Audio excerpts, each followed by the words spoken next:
Perhaps we need some outside universal threat to make us recognize this common bound. I occasionally think how quickly our differences worldwide would vanish if we were facing an alien threat from outside this world.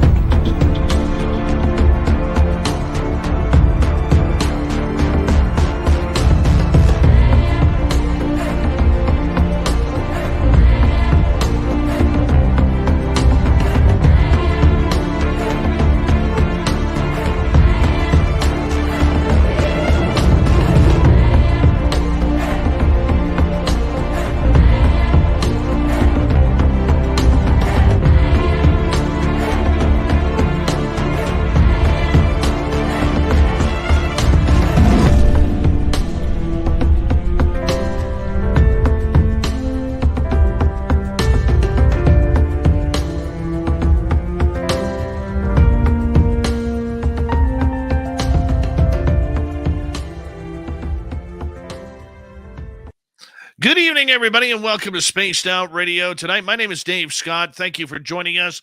Author Varla Ventura is in tonight. Dirty Filth has the night off, but we're getting into immortals, the undead, zombies, and vampires, and so much more with Varla tonight. It's her first time in like 4 months on this show due to injury. Yeah, apparently authors can get injured.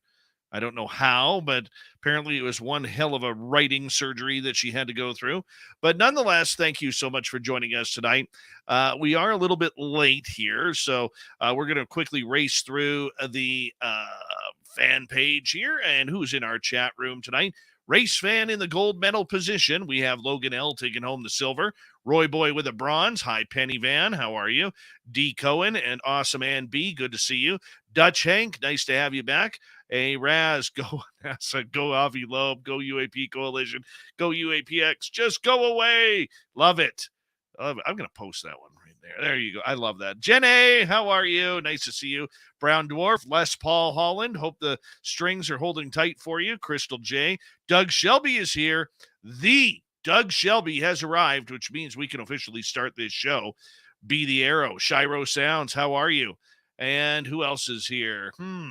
Pam Smith, nice to see you. Penny Van, always a pleasure. And Bigfoot Rob, what bandana you got on tonight? Please let us know. Jessica S., nice to see you. Thomas Fessler from Disclosure tonight, sharing some of the cupcakes love. Appreciate it, buddy. Thank you for kicking off the Super Chat tonight. The Super Chat is a wonderful way to support what we do on this show on a nightly basis. So thank you so much, Thomas, from Disclosure tonight. All our audience, too, should be subscribed to him. Great show. It's a great setup right before SOR and very newsworthy on what's going on in the world today regarding UFOs and the such. Go hit subscribe on Thomas Fessler's Disclosure tonight. Glenn Dannison, thanks for coming on in. W. Decker, thank you so much for the super chat, my friend. We had a lot of fun tonight in the Disclosure tonight chat room arena, swapping super chat. So W. Decker, I appreciate the kindness on this side, man. Thank you so much. Let's continue on here with Roll Call. Glenn Dannison. Yeah, we said that. Hey, Louie, how you doing, buddy, from UAP Studies Podcast? Good to see you, bud. Jose Maguina, how are you, my friend? Richard Elmore, how are you? Thomas, again, son of a gun. Thank you so much again, buddy. I appreciate you. Appreciate you so much, my friend. Ross Lambda, thanks for coming on in. And who else do we have here? Paramarv, good to see you. Dark Protocol, we may not see eye to eye, but I love SOR till the day I die. Hey, Dark Protocol, keep challenging, man. Keep challenging. We may not agree all the time, but keep challenging, my friend. That's what we need people like you to do. Challenge it. Absolutely. Travis DeLuca, thanks for coming on in. Mike Bothwell, Corey Cole, Bobby Farron, welcome to SOR chat. Don't worry, be happy, okay? Lurks a lot. Nice to see you. W. David Page. Hey, Chris.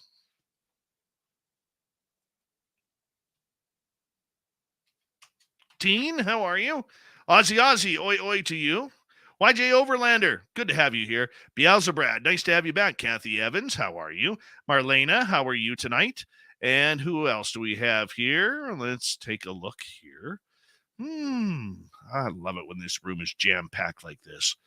Obi Flett, my man, we'll see you in Vegas. Midwest Night Watchers, how are you? Chili Peen, welcome to SOR chat. Thank you for joining us as time is winding down. Blue Cruise, good to see you, and we are caught up there for right now. Soon to be entered by Bill WD40 over on the Spreaker chat. Bill's going to be lubing us up for tonight's show, and we always appreciate that. And we got about 30 seconds here before we're going to launch. Dirt Road, Vaughn Patrick, good to see you both.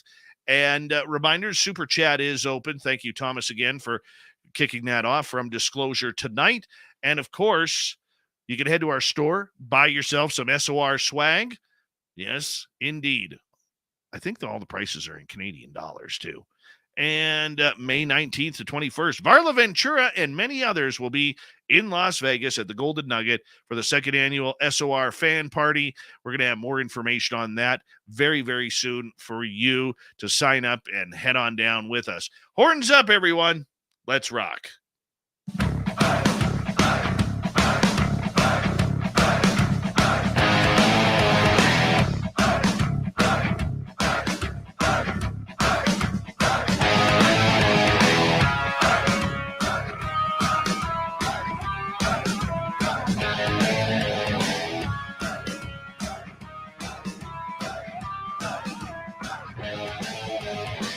From the mountains of central British Columbia to you listening around the world, this, my friends, is Spaced Out Radio. I am your host, Dave Scott, sitting in the captain's chair of SOR headquarters. We welcome you to tonight's show on our terrestrial affiliates around North America, digitally on Odyssey Radio, TalkStream Live, and KPNL. All of our archives are free. Join us at youtube.com/Spaced Out Radio. Do old Davey the favor, hit that subscribe button. You can follow us on Twitter at Spaced Out Radio, Instagram at Spaced Out Radio Show, and on TikTok at Spaced Out Radio. Our website, spacedoutradio.com. We have a plethora of features for you. Rock out to Bumblefoot. Read Shirky Poo's Newswire. Check out our swag as well. Tonight's show is brought to you by Chive Charities. Help make the world 10% happier by visiting Chive Charities today. You can find them on our website. We got a power show for you tonight as we get into zombies and immortals with the great author, Varla Ventura. VarlaVentura.net, her website. For some reason, she loves it when I say that. VarlaVentura.net. And then in hour number 3, we're going to head to the swamp. Swamp Dweller's got another spooky story for us. Super Duke will be here with the Cryptid Report. Shirky Poo will have the news. It's been a few months, and it's hard to believe, but Varla Ventura finally returns to Spaced Out Radio tonight after a 3-month hiatus. You know, she had some health issues she had to deal with, and then last month, she got caught when I had to quickly leave the show to go check up on my mom, whose health was really deteriorating at that time. By the way, just a quick update on my mom. She is doing great. Great. And she's sitting up, she's eating on her own. The sad part is she has been diagnosed at the beginning stages of dementia, but that's okay. She still remembers who I am because I'm her favorite kid. I'm her favorite kid, even with this beautiful beard I have right now. But nonetheless, everything's going a little bit better than what we thought it would there. So here we go with tonight's show. Varla is finally back. You can find all of her books in any major bookstores, and she is one of the most talented writers when it comes to the darker side of the paranormal and supernatural. We love her around here. She's an absolute great friend. Varla will also be attending our fan party in Las Vegas, May 19th to 21st, 2023 at the Golden Nugget. We invite all of you to join us. We're going to have some more information and details very, very soon. And we want you to be there with us and come hang out. And Varla will be there. And I'm so excited. Varla Ventura, always a pleasure to have you on Spaced Out Radio. Beautiful. There I am. It's me. Hi, here I am. I am so happy about your mom. I mean, obviously the dementia is not easy to deal with, but like her health improved. That's like, I'm just really happy It's for you. getting there. So thanks for giving us that update. She can't walk yet. She's still too weak to walk. But the main thing is, the other day I was FaceTiming my dad, and here she is. And I know my mom is getting better because when she drinks, her pinky finger is up. Oh. Yes, so she's getting back to her little pinky Some little finger dexterity there. Yeah, exactly. that's a signature move. Absolutely. Yeah, old Phil's signature move is back, and I'm happy to see that, but we're getting there. Now, some other important news here. I am now batching it with my son for the next couple of weeks because we're getting closer to grandpa time. Yeah. Getting closer to grandpa time. Yes. Yes. So, yep. There was a We're little bit of that age, change aren't here. we? We are at that age, and so a drive was made today by the other half, and she is now 4 hours away and ready for my grandson to be born. Now, I got to tell you, I'm excited about this. I get a little weepy happy thinking about it. Great. And I choke up. Aww. And but I'm allowed. Yeah. Hell yeah, I'm allowed. Yeah. Hell yeah. Show your emotions. I want to meet the little dude. That's so exciting. The only problem that I have with his father is that side of the family doesn't like hockey. Oh. Yeah. Well, so they can convert. Don't worry. Well, we're gonna convert the hell out of them because I did not grow up with any hockey until my son started playing, and now I'm like, in it. So we can all change. Exactly, because like I said, I said, you know what? I don't really care because his other grandfather, Jasper, is going to be his name. Cute. His other grandfather used to be a professional snowboarder. So I don't care. Snowboarding is, I love snowboarding. My knees are so bad I can't do it. Snowboarding's cool. That's great. So he's looking forward to that. Okay, I'm sorry, but can we just say like that? That's like, you're getting old when professional snowboarders are becoming grandfathers, because that wasn't always like a professional, respected profession, even though we know it's incredibly physically challenging and it's an Olympic sport. But like, okay, we're at that. Yeah, I have to tell you, I got called. Somebody made a comment the other day that something about me being Gen Y. And this is how you know for a fact I'm not Gen Y. I had to Google what Gen Y is. I was like, what's Gen Y? No, that's someone born much. Yeah. Well, not in my generation. I've already forewarned the father. I have. I forewarned him. I said, there are no plans in the future for this boy, this young man who is going to be very influenced. There are no plans for him to play soccer, is there? And he goes, cool. Well, come on, Dave. He's like, well, he can play anything that he wants. I said, no, any sport that he wants. I said, soccer's not a sport. It's hooliganism on grass. You can play soccer in the summer. No, we don't want that. Why? It just conditions them for hockey. Because I want them to play hockey in the summer. I want no. Hey, we do. I know. No, all I'm saying is this. Okay, all right. All I'm saying is this. I don't want my grandson to turn into a hooligan. Oh, okay, well. That's all soccer's full of, is hooliganism and diving and crying. Don't need that. Well, maybe like when they're adults, but as kids, they work really hard and it's totally adorable. Yeah, and every time I drive by a soccer field to see children playing, I cry because I know their parents don't love them. I cry inside. I die a little. All right, well, we can agree to disagree on that. I think soccer's cool. But I'm not super sporty and never was actually shock, right?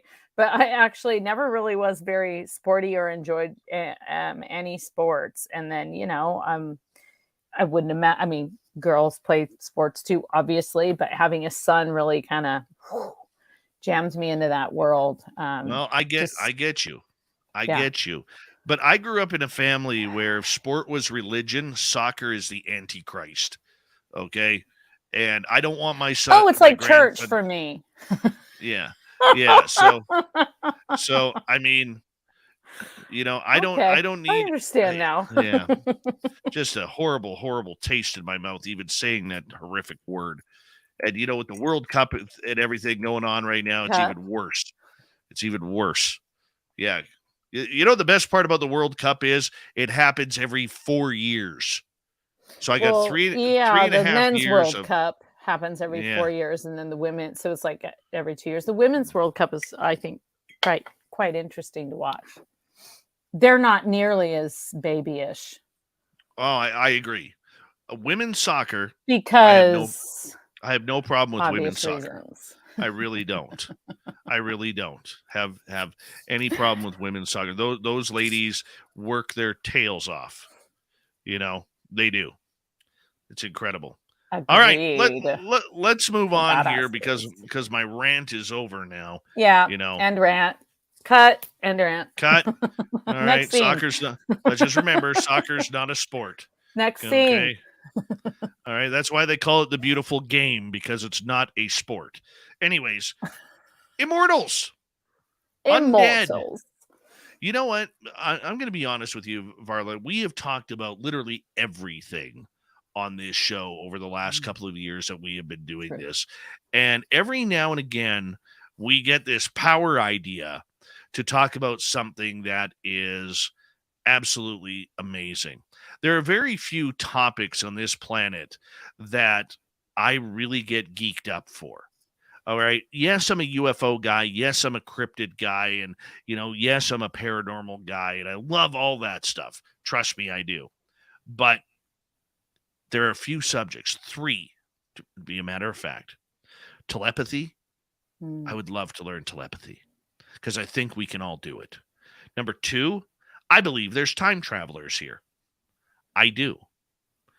But number 3, ever since I was a kid watching the Highlander movies, I've always wondered if there are immortals walking on this planet. It's just one of those mysteries that I think is truly out there, that there are people who actually, live a life of hell because they will never die. As much as I would like to be an immortal, because death absolutely fears me. But this whole immortal thing, I'm just fascinated by it. Yeah. Well, and actually, time travel and immortals could be very connected, right? Because being immortal doesn't mean that it doesn't necessarily mean that you can't die. It means that you come back to life, right? So there's, of course, the Hindu belief in reincarnation, and the many lives that you go through and the cycles that you go through. And then you have that's on one end of the spectrum. And then on the other end of the spectrum is modern medicine, which actually sustains the life of people who are otherwise, for all intents and purposes, dead. And then you have everything in between. And so I think just to kind of kick off, because you mentioned this at the beginning of the show. So I had a spinal fusion. That's why I've been not very able to walk or, string together a intelligent sentence for a couple of months here.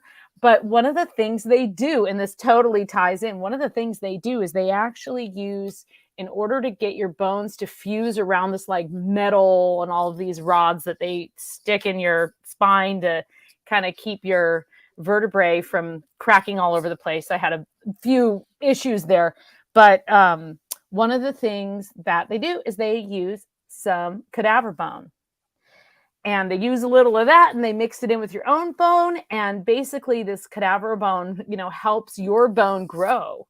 And of course, you can imagine if you're a surgeon and Varla Ventura is your patient, right? I'm like, so can you tell me more about this cadaver bone process and what's who is my donor? What's the cadaver situation?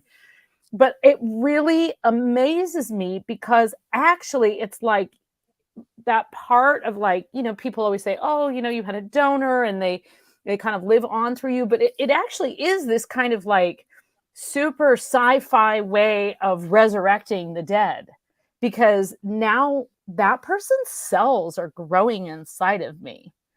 And there's only really one other time in my life when that's happened, and that's when I was pregnant. But like, there's someone's cells growing in my spine, you know? It's like, it's very trippy. So I think like the idea of immortality is absolutely one of the more fascinating topics, and probably the number one thing I think a lot of people think of with immortality are vampires, right? Those are kind of like your go-to immortal vampire. Followed by what? Zombies, and then various forms of ghouls, necromancy, forms of resurrecting the dead for a variety of reasons. Well, Yeah. I don't know. I think of the movie Highlander, and I know that's fiction. I do. I know that's fiction. But for some reason, I've always believed that there is a speck of truth in that. That somewhere, maybe in the Vatican or in the catacombs of the Middle East that have survived decades of war, that there are some sort of scripture to identify who these immortals are. And I understand, like YJ in the chat room is saying, we're all immortal. We just get a different meat suit every number of years, and I can understand that. I totally get that. Sure. But for me, I think of the movie and I'm like, okay, is it whose head are we going to have to chop off to keep our immortality going this week? Yes. I mean, There's the sort of more philosophical immortality, and then there's the like gruesome, like sacrificial, blood drinking immortality, right? Which is completely amazing. Just that is even a thing that we think of on a regular basis today as being, I agree that any kind of like fiction is frequently has truth in it, and that these ideas, I mean, I know this as a writer, the ideas that you get come from conversations you have or stories you overhear or things that kind of like spark in your mind or whatever. And so of course there's always like some level of truth in that fiction, and especially like science fiction or like kind of gothic fiction or horror. There's always some kind of playing with that idea, but it goes well beyond, like it goes back much further than the idea of I mean, honestly, with immortality, as soon as we realized we were mortal.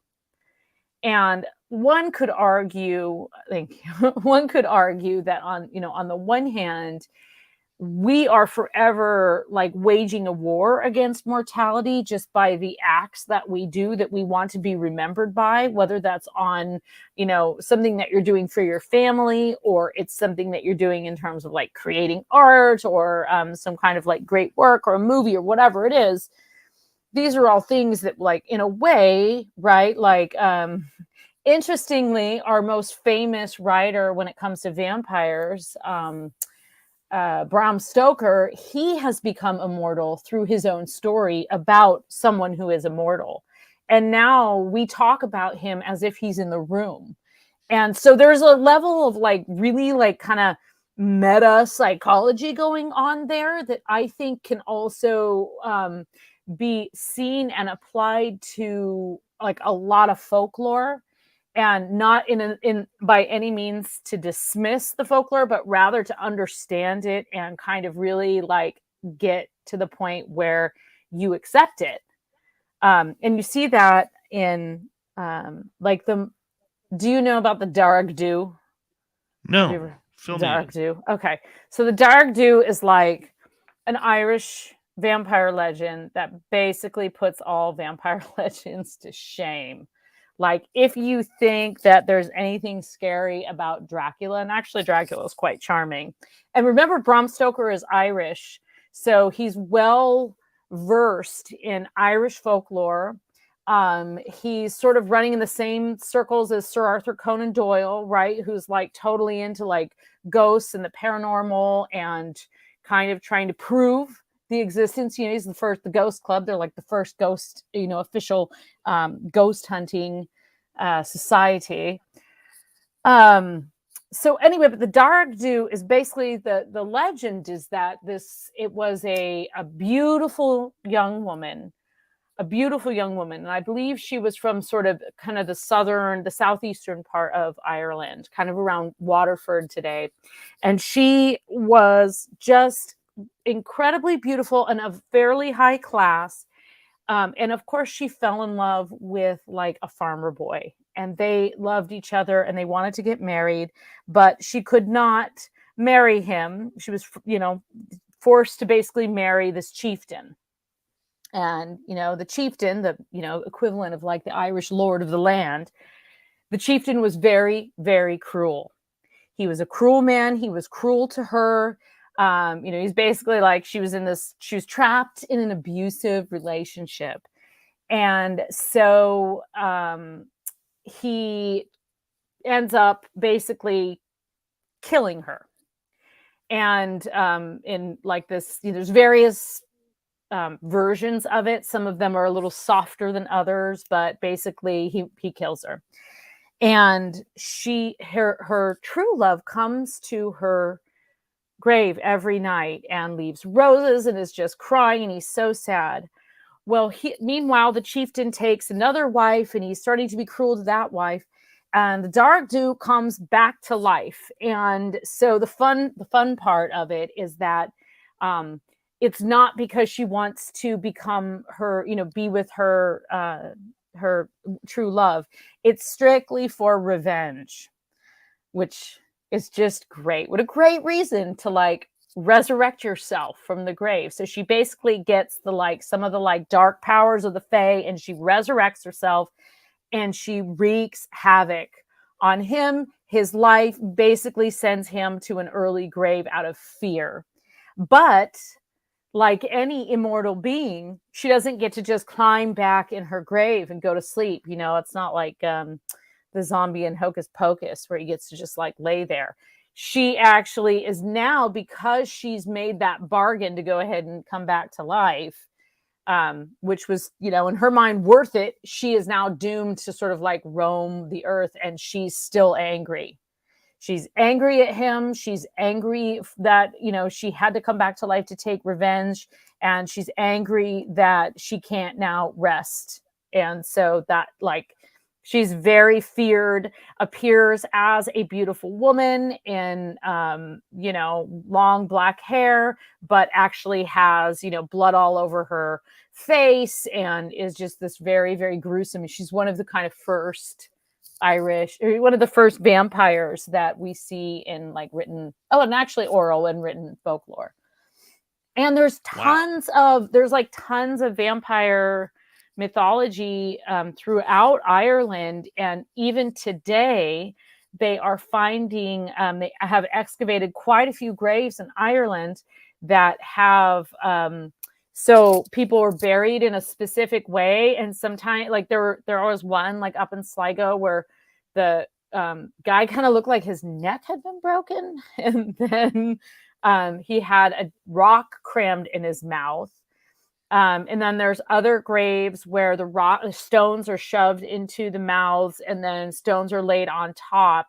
And it was thought that basically the idea was that the soul came in and out of the mouth. That's actually, and so in order to keep the soul from re-entering the world and resurrecting itself, they would cram these rocks in there.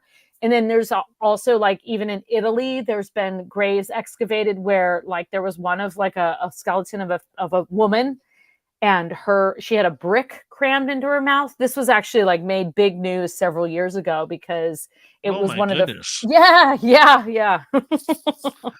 On that note, we're gonna get you to hold on right there because Varla Ventura is here talking about the undead, immortals, zombies. Do you think immortals are walking on the planet today? Hey, we're going to find out. VarlaVentura.net is her website. You can find her books at any major bookstore. Yes, they still exist. Spaced Out Radio continues right after this.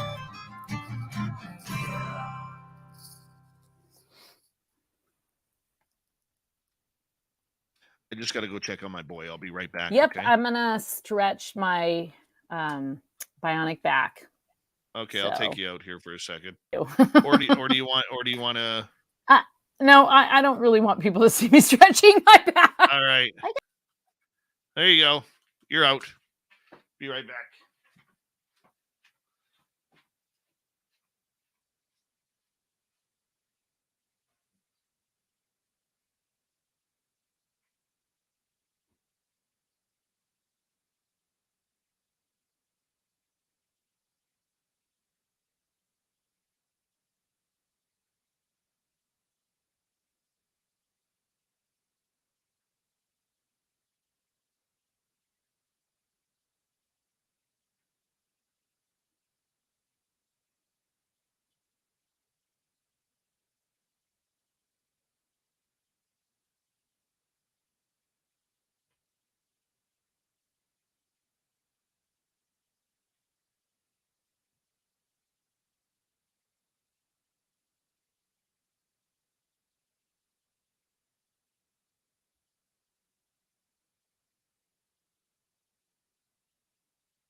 All right. So sorry about that. Brandon Blount, how you doing?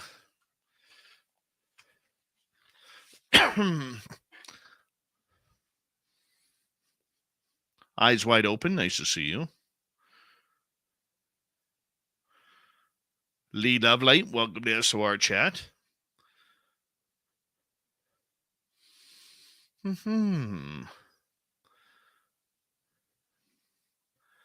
You know, it's really cool. Oh, there's Varla. I'm back. You know what's really cool is I go upstairs and here's my boy, 3/4 of the way asleep, listening to some Christmas meditation. Oh my god. Oh, That's so cute. oh yeah. That's so cute. He's just like he goes, thinking about Christmas and all the presents he's gonna get, and not having to go to school and play in the snow, and oh, so yeah. sweet. Hi, That's Sibylla so Irwin. sweet. How are you? And yeah, no, he goes to bed every night with meditation. That's a good And idea. Sometimes we do like a hybrid with like ocean sounds and stuff like that, and it yeah, always sounds kind of cheesy at first, but it actually like really works to help my son get to sleep because he's a thinker. Can't get my yeah, hair so my fluffy. guy too. Yeah, It's hard to thinker. believe So yours is a thinker considering he's a goalie. yeah, that's all he does is think. Constantly thinks. Constant head in the game, playing the angles, man. You gotta Yeah, I guess be. so. You gotta be like, intelligent enough to know that it's not gonna hurt you. We got to get him. We're gonna have to start a GoFundMe so he can get his mask painted. Yeah, I know. Well, the problem is though, when they are growing, they need a new mask so you just get those. You probably gotten those wraps. You can get those wraps for their helmets that are like, you use the dryer and they're a little bit buckled, but your kid is thrilled. Yeah, I hear you there. Oh, that's so cute. I watched my son this year at the beginning of the hockey season. All his gear fit, everything fit. I just had to buy him new skates. Sweet. And now He's grown about 2 inches since the hockey season started.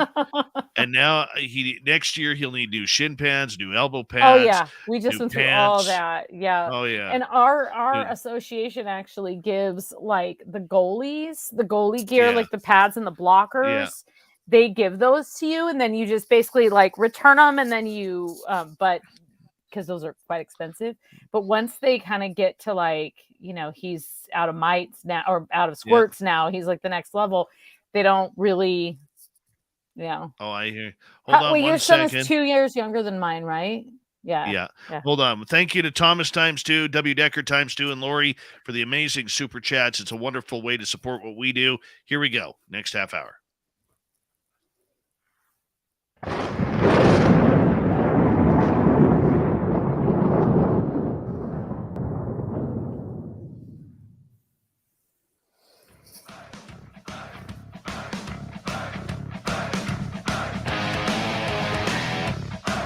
Second half hour of Spaced Out Radio is now underway.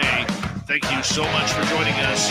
My name is Dave Scott. Very much appreciate earning your listening ears. I want to remind you that if you've missed portions of this show or others, check out our free archives by going to youtube.com/Spaced Out Radio. Do old Davey the favor, hit that subscribe button. Our website is spacedoutradio.com.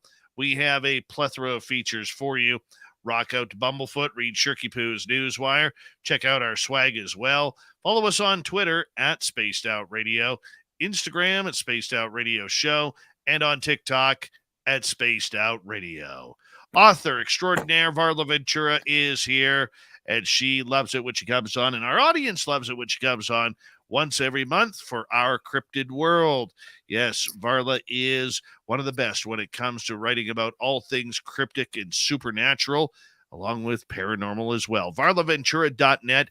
You can find all of her books in any major bookstore. I did have one quick question. Normally I don't take questions till hour number 2, but this one is from Mike Varla, and he's wondering if your books are available in Canada. Yes, absolutely. So they're on Amazon Canada, any local bookstore. I know they're in the Barnes & Noble up there, and all the independent bookstores. If they're not in store, they should be able to order them because they're in print, and there's a Canadian distributor. So they should be widely available. So yeah, and they are all miraculously still in print. There's a bunch of ebooks, so that can be kind of confusing because I did this whole ebook series that are like Kindle only, but I have 6 physical books that are still in print. It's just like immortality in its own way. It's all about immortality. Your books will go on forever. Forever. People will forever read them and critique them, and I will never sleep. Well, let me ask you this. Let's kick off. We were talking about immortals right before the break, and I want to continue that conversation because it absolutely intrigues me.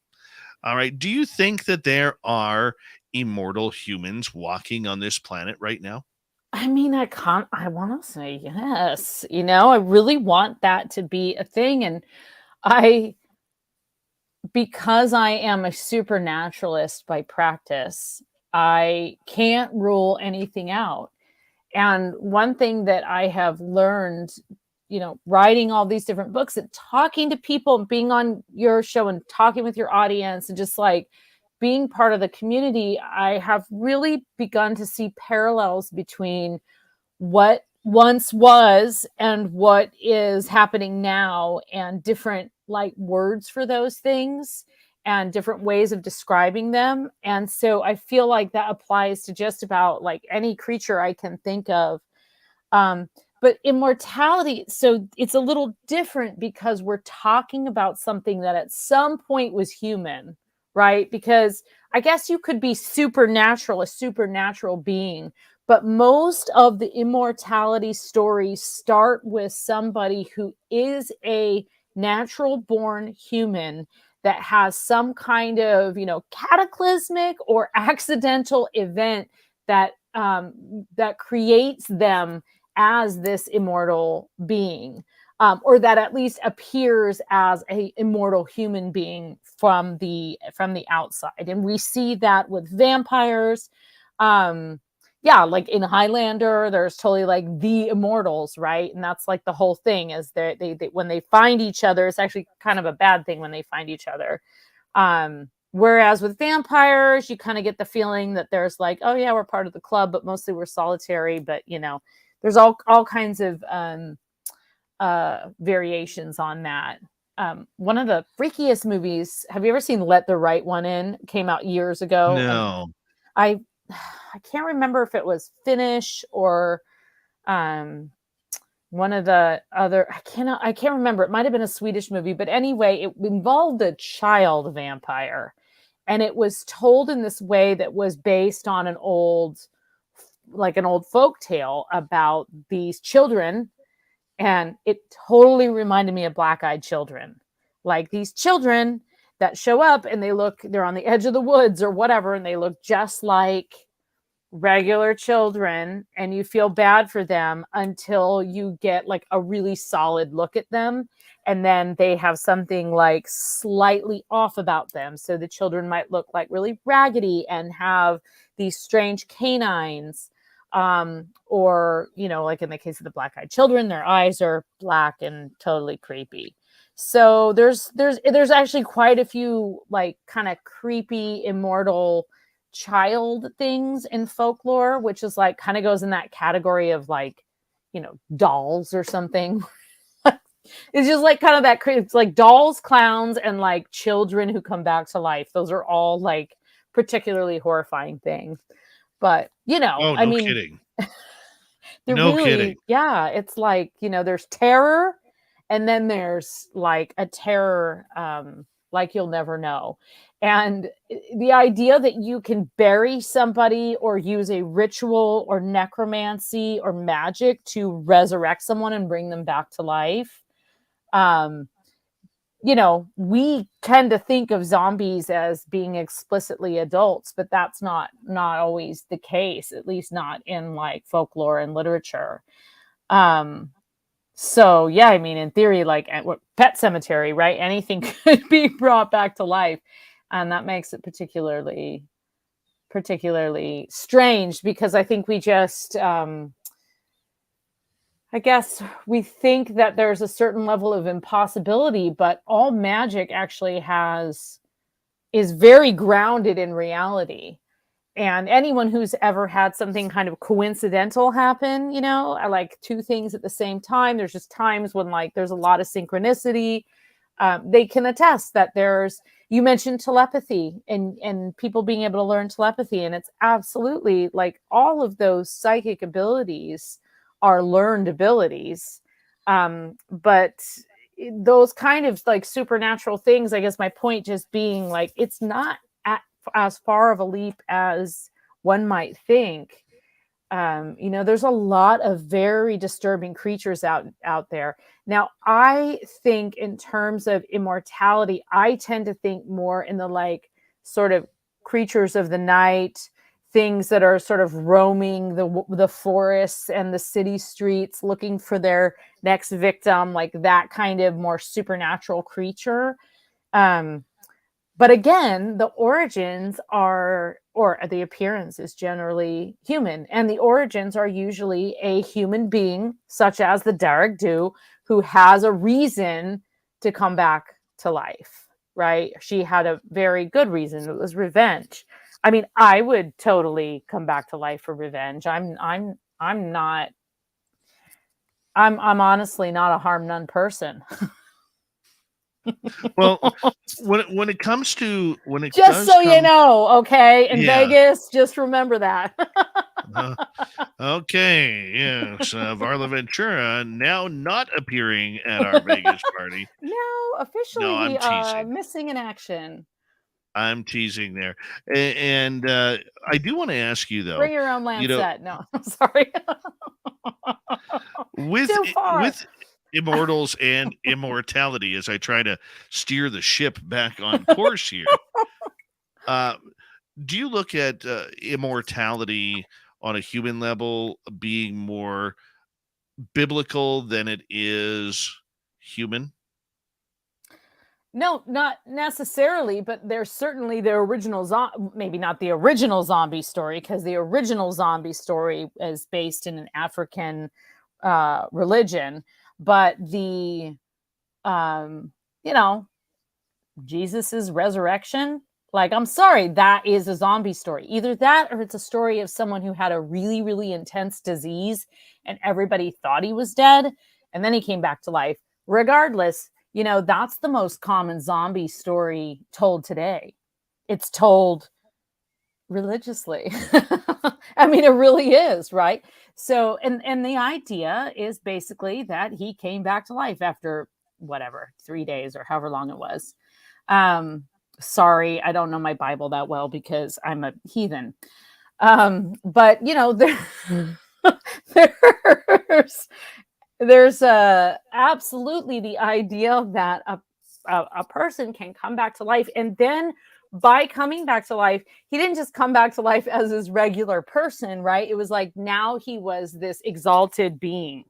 That is the exact origin of, you know, countless zombie, immortal, vampire type creatures out there, is that kind of was human and then something happened and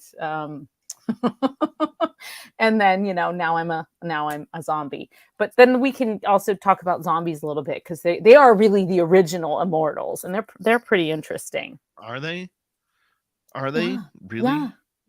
You don't think Let's zombies go. are interesting? Okay, let's go. All right. So so what we think of, let's just qualify this. What we think of as zombies today, we certainly have movies to thank for that. In particular, one of the first zombie movies that came to Western culture, if you will, but that came to North America and was widely played in cinemas, starred Bela Lugosi, and it was actually called White Zombie.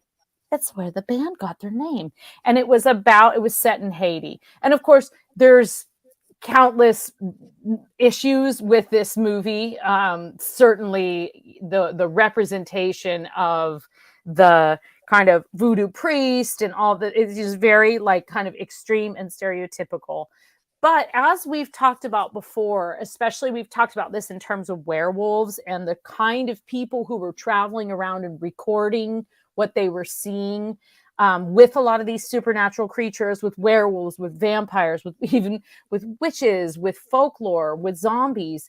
You had people who were absolutely, you know, they had a very specific perspective, a very privileged and usually Christian-based perspective, and that's why they were educated and they could read and write, and they would travel around and they would see things that were way outside of their spectrum. There's even a story that a guy that traveled with Christopher Columbus, I was reading about this earlier, like there was a guy that traveled with Christopher Columbus, whose name I've totally forgotten right now, but he made some recordings about some zombie practices in what are now known as the Caribbean islands. So you have people who are from, you know, quote unquote, a very like specific kind of like civilized society or whatever. And they go into like these other places and they're like, oh man, you know, I mean, this is what is responsible for genocide, quite frankly, in North America, was like this fear of the unknown. Now, all of that aside, so the zombie practice, which was originally an African religion and part of that sort of voodoo religion that came to Haiti and from, you know, and came to the Caribbean, and from there sort of made its way into especially like the southern United States, like, you know, New Orleans, Louisiana, right? This idea of necromancy is essentially what it is, right? It's the resurrection or the capture of a person's kind of like soul, so that you will never die. But it's not like, yay, I'm a vampire and I'm going to fly through the night and like, yay, I'll never die and I'm always going to look beautiful. It's like you are forever enslaved. And it had a couple of like very significant, like there was one of the reasons that was a story that was widely told was as a cautionary protest against enslavement of other human beings. Also, it was like the greatest threat, because what do we value more than anything? Our freedom. And so if we then become this enslaved zombie that this voodoo practitioner or general necromancer is messing around with, okay, now there are things that are used even today that are said to be able to. So one of the things you could basically conjure up a zombie, and then you could basically make the zombie do your bidding. And that included killing someone for you, stalking someone for you. Wasn't necessarily like housework, it wasn't like, hey, come, do my dishes. It was more like revenge. Again, we have this kind of regular theme. Frequently, Right. Immortality and revenge go hand in hand. It's no coincidence. Nice? It's no coincidence. Nice? So, well, go ahead. Well, the whole zombie thing, the reason why I'm intrigued by it is I just introduced my son last weekend to Zombieland. Okay. Mm-hmm. Probably not the. Oh, with Woody Harrelson. Yeah. Oh yeah, I love them. Oh, see, this is what happens when mama goes away. You're like, hey, you're old enough for Zombieland. I mean, it's a fairly tame zombie movie. Well, outside of the language, it's pretty tame, right? The language is a little bit. I'm sure he hears worse if you drop something on your toe. I figure he plays hockey. He plays hockey, exactly. He's gonna hear it. He's gonna hear it. So that's okay. I'm that kind of dad. I mean, if he trust me, if he was playing soccer, we would have watched Anne of Green Gables like all the other boys and girls who play soccer. Come on now, don't dog on Anne with an E. Oh yeah. Don't you start on Anne with an E. Hey, I'm not starting on that.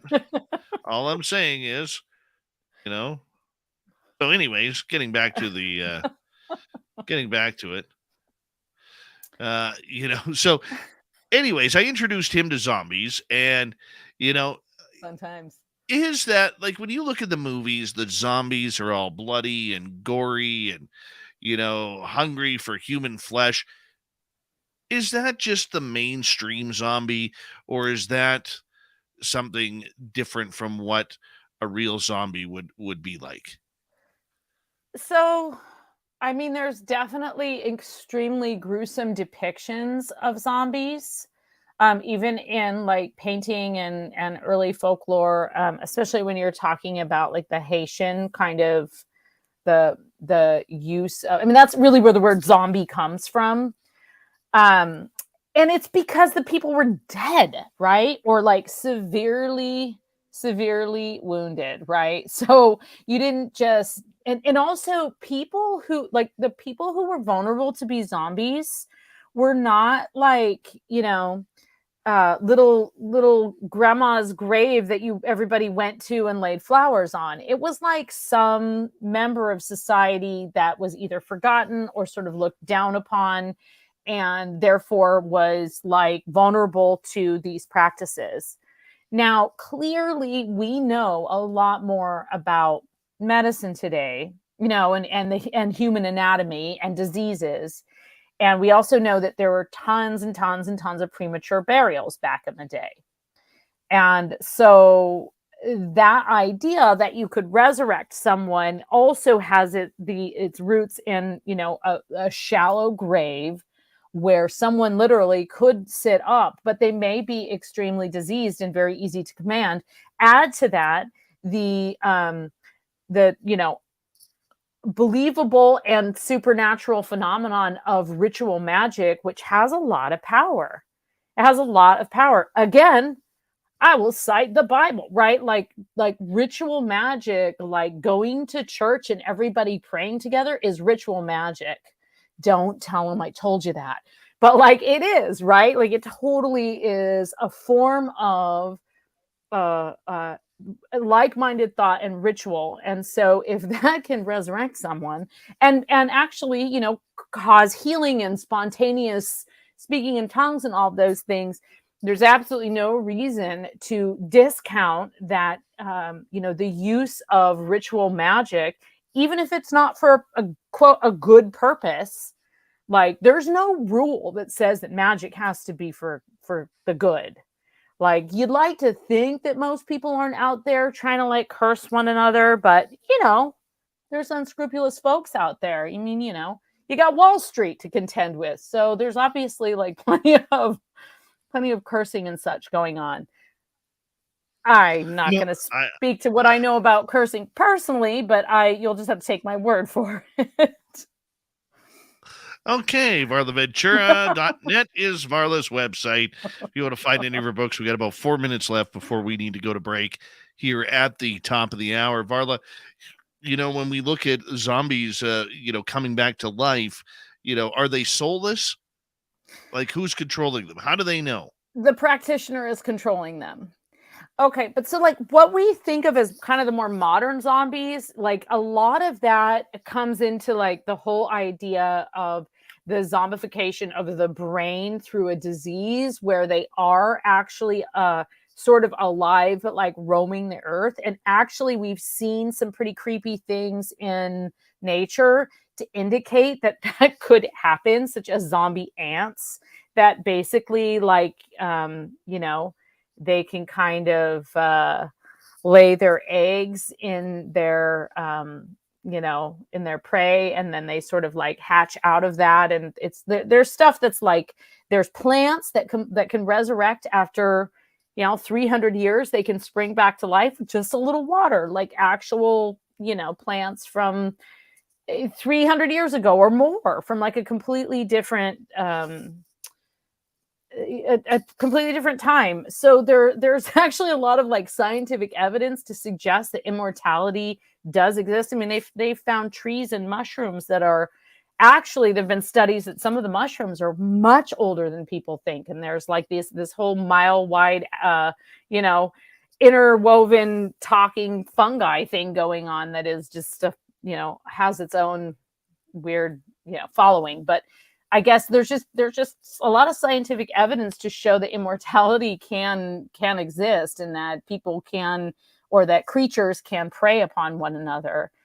So soulless, I don't know. I don't know what I don't know what happens to the soul, but the body is certainly present, and there's some degree of understanding of like commands and stuff. So, but is it the person that a zombie Varla, the same person as real Varla?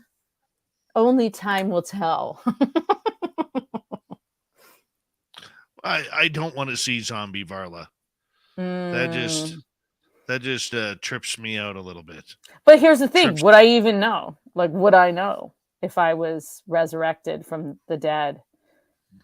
Would I know? Like, would I be conscious of that? Would I just be like, oh, okay, now everybody's going to carry me around on a little card in their pocket and ask of me for guidance occasionally? Well, that's what we do, right? Yeah. That's what we do. Yeah. And, we gotta do it. It works for us. It totally works for us. Yeah, absolutely. It does. And that's what I'm saying. There's a lot of power in that, like ritual magic. And so ritual magic used to resurrect a soul, I mean, it's not actually a huge leap. And a lot of people do actually practice sort of a variation on that, which would be, necromancy, and that's involving working with the dead, but not necessarily in like a physical capacity. So you're more kind of working with the spirits and ghosts versus conjuring up a zombie. But yeah, I mean, I guess they're soulless. Oh, the damn soulless. Gotta watch out for them. Gotta watch out for them. Well, when we continue the chat, when we return after the break here at the top of the hour, we're going to get into vampires. We're going to get into the whole subject of immortals again. And of course, forever, your questions as well. Maybe a little black-eyed kids. Are they immortal? What else is immortal out there?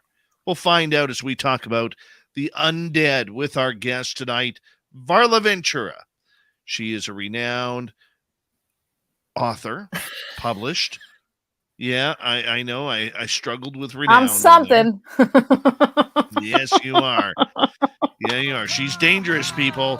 She is dangerous. She don't ever get in her bad side. She may come back as a zombie. Get you back. Yeah. VarlaVentura.net is her website. We'll return for hour number 2 right after this on Spaced Out Radio. Stay tuned.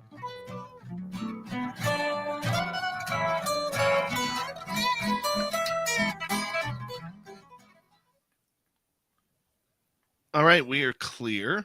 Cool. I gotta go run up and check on my boy. Yes, you do. I'll be right back, okay? Do you want me to take you out, or yeah, do you want... me out. Take me out. Yeah, thank you.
All right, sorry about that, guys. Just had to make sure my boy was fast asleep.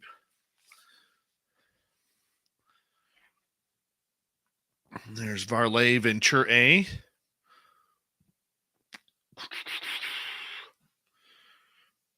How are we doing, Varla? You're on mute. You muted Feel yourself. great. Wonderful. Wonderful. Feeling great.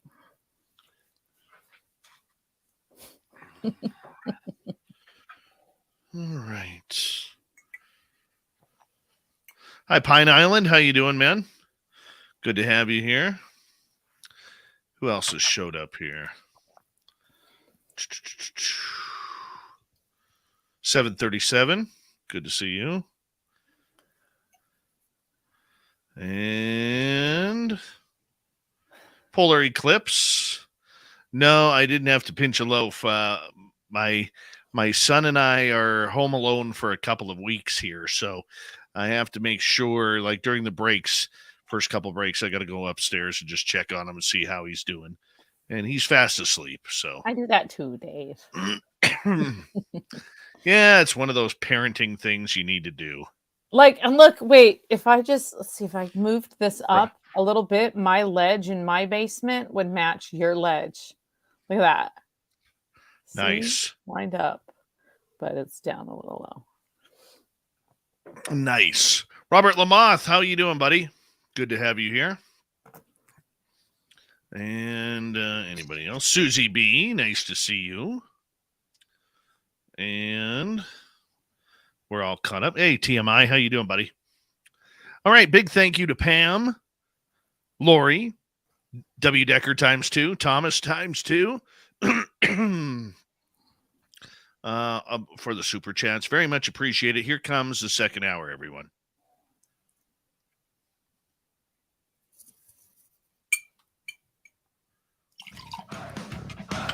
You're listening to Spaced Out Radio with Dave Scott.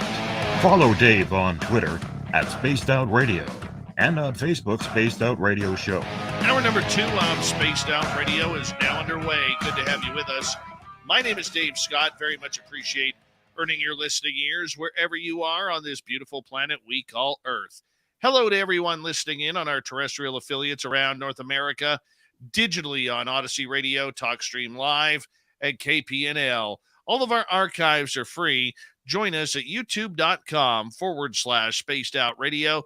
Do old Davey the favor, hit that subscribe button. The Desert Clam has set the password for tonight in the SOR Space Travelers Club. Saculum. Saculum is your password. Use it wisely, Space Travelers, as the Clam sets the password each and every night right here on Spaced Out Radio. Our website is spacedoutradio.com. We have a plethora of features for you. Rock out to Bumblefoot, read Shirky Poo's Newswire, check out our swag as well. Follow us on Twitter @Spaced Out Radio, Instagram @Spaced Out Radio Show, and on TikTok @Spaced Out Radio. We continue on tonight with Varla Ventura, author extraordinaire, who joins us once a month for Our Cryptid World as we talk about the darker side of the paranormal and supernatural with Varla. Tonight, it's all about immortals, whether it's zombies, humans, vampires, maybe even sprinkle in a little black-eyed kids. Yeah, we're going to get to it. VarlaVentura.net is her website. You can find all of her books right across any major bookstore or on Amazon. Varla, welcome back. Oh, thank you. So great to be here. Yes. So I like happy it. to be Why do you here laugh again. Why do you laugh every time I mention your website? Because you always say like .net in this way that just makes me smile. Okay, so most people have .com. I realize that. I have .net. .com has gone down in value a little. It was $5,000 a few years ago. Now VarlaVentura.com, I've lost significant value. Now it's $1,600. I'm just not willing to pay that.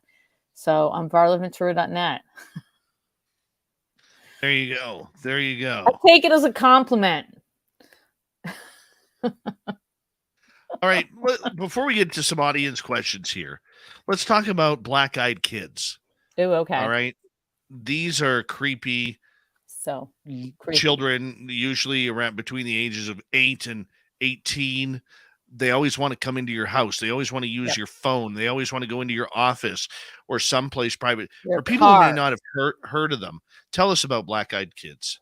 Yeah, I mean, black-eyed kids are like a relatively new reported phenomenon, right? Like relatively new in the cryptid world. I want to say the last 20 years. The late Rosemary Ellen Guiley did a lot of research on black-eyed kids, and she was doing that, 10, 15 years ago. When I remember, that's when I first started hearing about black-eyed kids. And I began to wonder immediately, okay, so basically what you said is the, the description, like they're kids, they come and knock on your door. They look like kids until you look a little, just give them a good solid look, and their eyes are completely like dark. Like they don't have an iris or anything like that. And so it kind of just makes them look like extra creepy. So, the story is that if you invite them in, you're basically like inviting them into your, across your threshold, and therefore they can, if they're ghosts, they haunt you. But otherwise, like, I think they're kind of more considered a supernatural phenomenon that will bring you like harm, ill luck, or complete time slip. Time slip is like a big association. So there's also stories of people seeing them walk along the side of the road and being worried, like, what are these kids doing, and pulling over.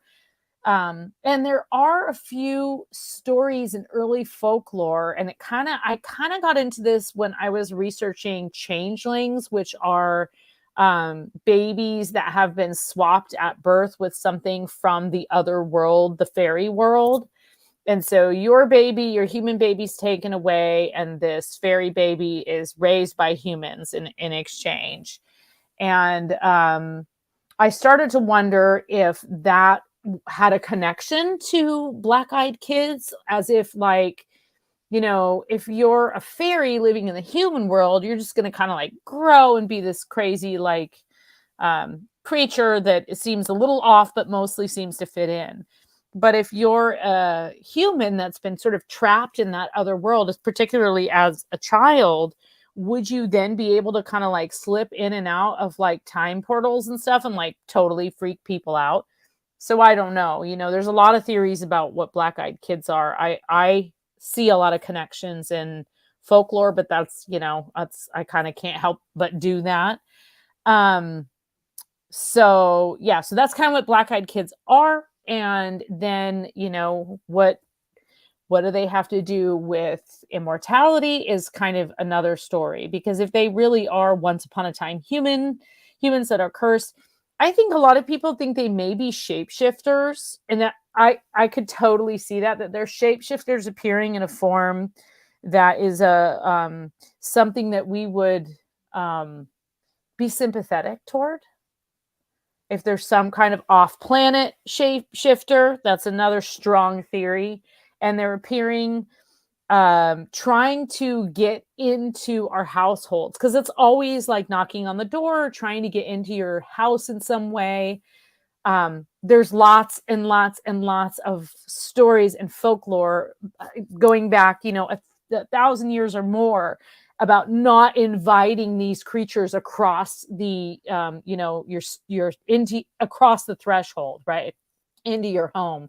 And in fact, that's where you lay the salt to repel them, or you put the little amulet at your doorstep, because once they cross into that threshold, you kind of don't have as much control over what they do.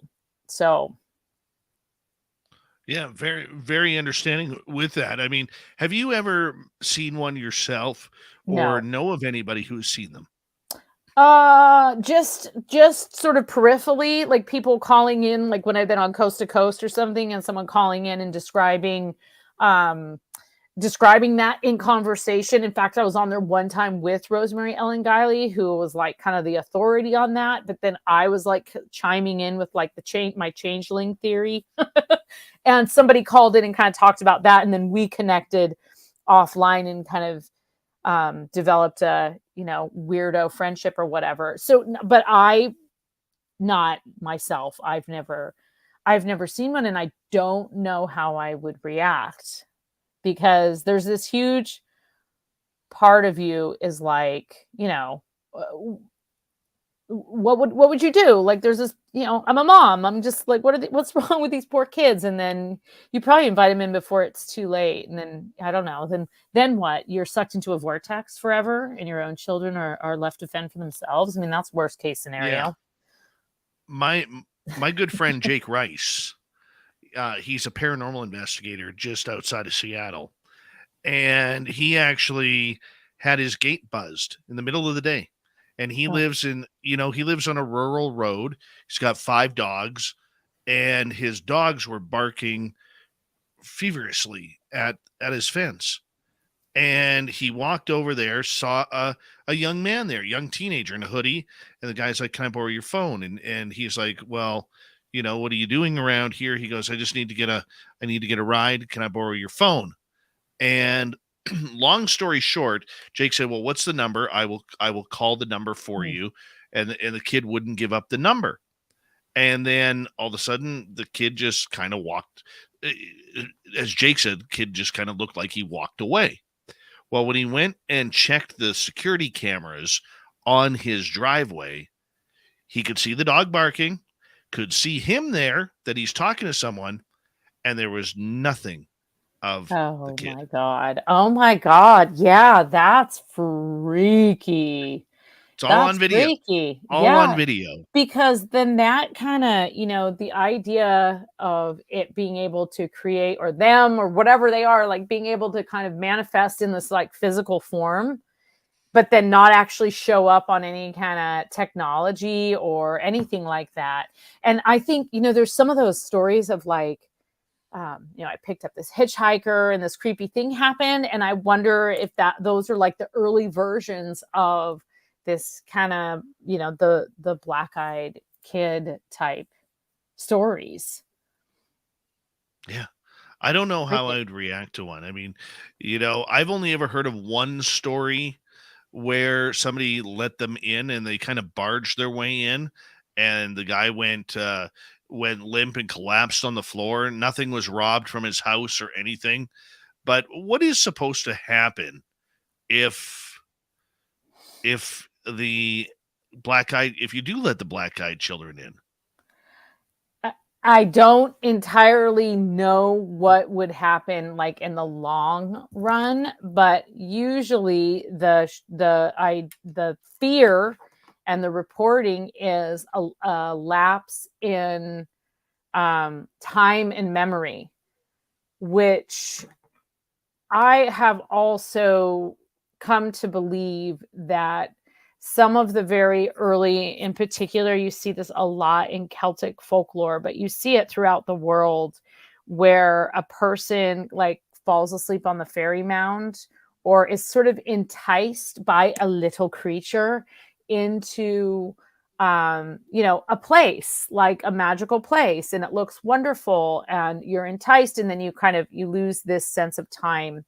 So this kind of almost seems like a darker and perhaps more aggressive version of something like that.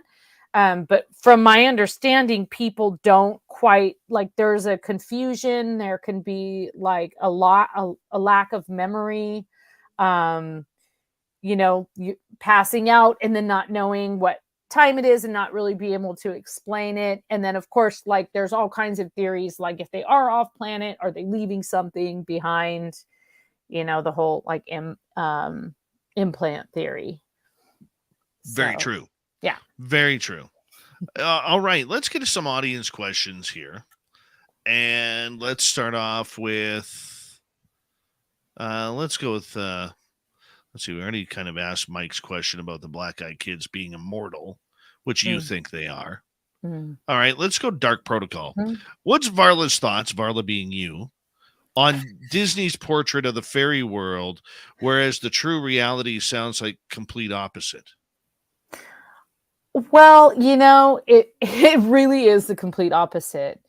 A lot of what we have for fairy and folklore is definitely based on some pretty creepy stuff that was Disneyfied. I mean, Disney branded everything. And one of the things they did is they took creepy but classic, very appealing storylines that usually dealt with good and evil, and with the good the good always triumphed in the end. And the creatures were drawn in a less menacing or more attractive way. And you see this from Snow White all the way up to The Little Mermaid is a great example. The real story of The Little Mermaid is incredibly bloody and gruesome. It involves like a vicious sacrifice on the part of this, supernatural creature, which is the mermaid, to be able to walk on dry land. Her every step she takes are like daggers on her feet, and her feet are bloody from walking on the beach. And she's doing this all to sort of be with her one true love. So, Disney latched on, and I'm not saying this in a bad way. Like, Disney can be really fun, but Walt Disney in particular latched on some really classic, and I'll bring also public domain stories, right? Like, these stories are as old as time, so we can just keep retelling them any way we want, and we can make the creature look any way we want it to.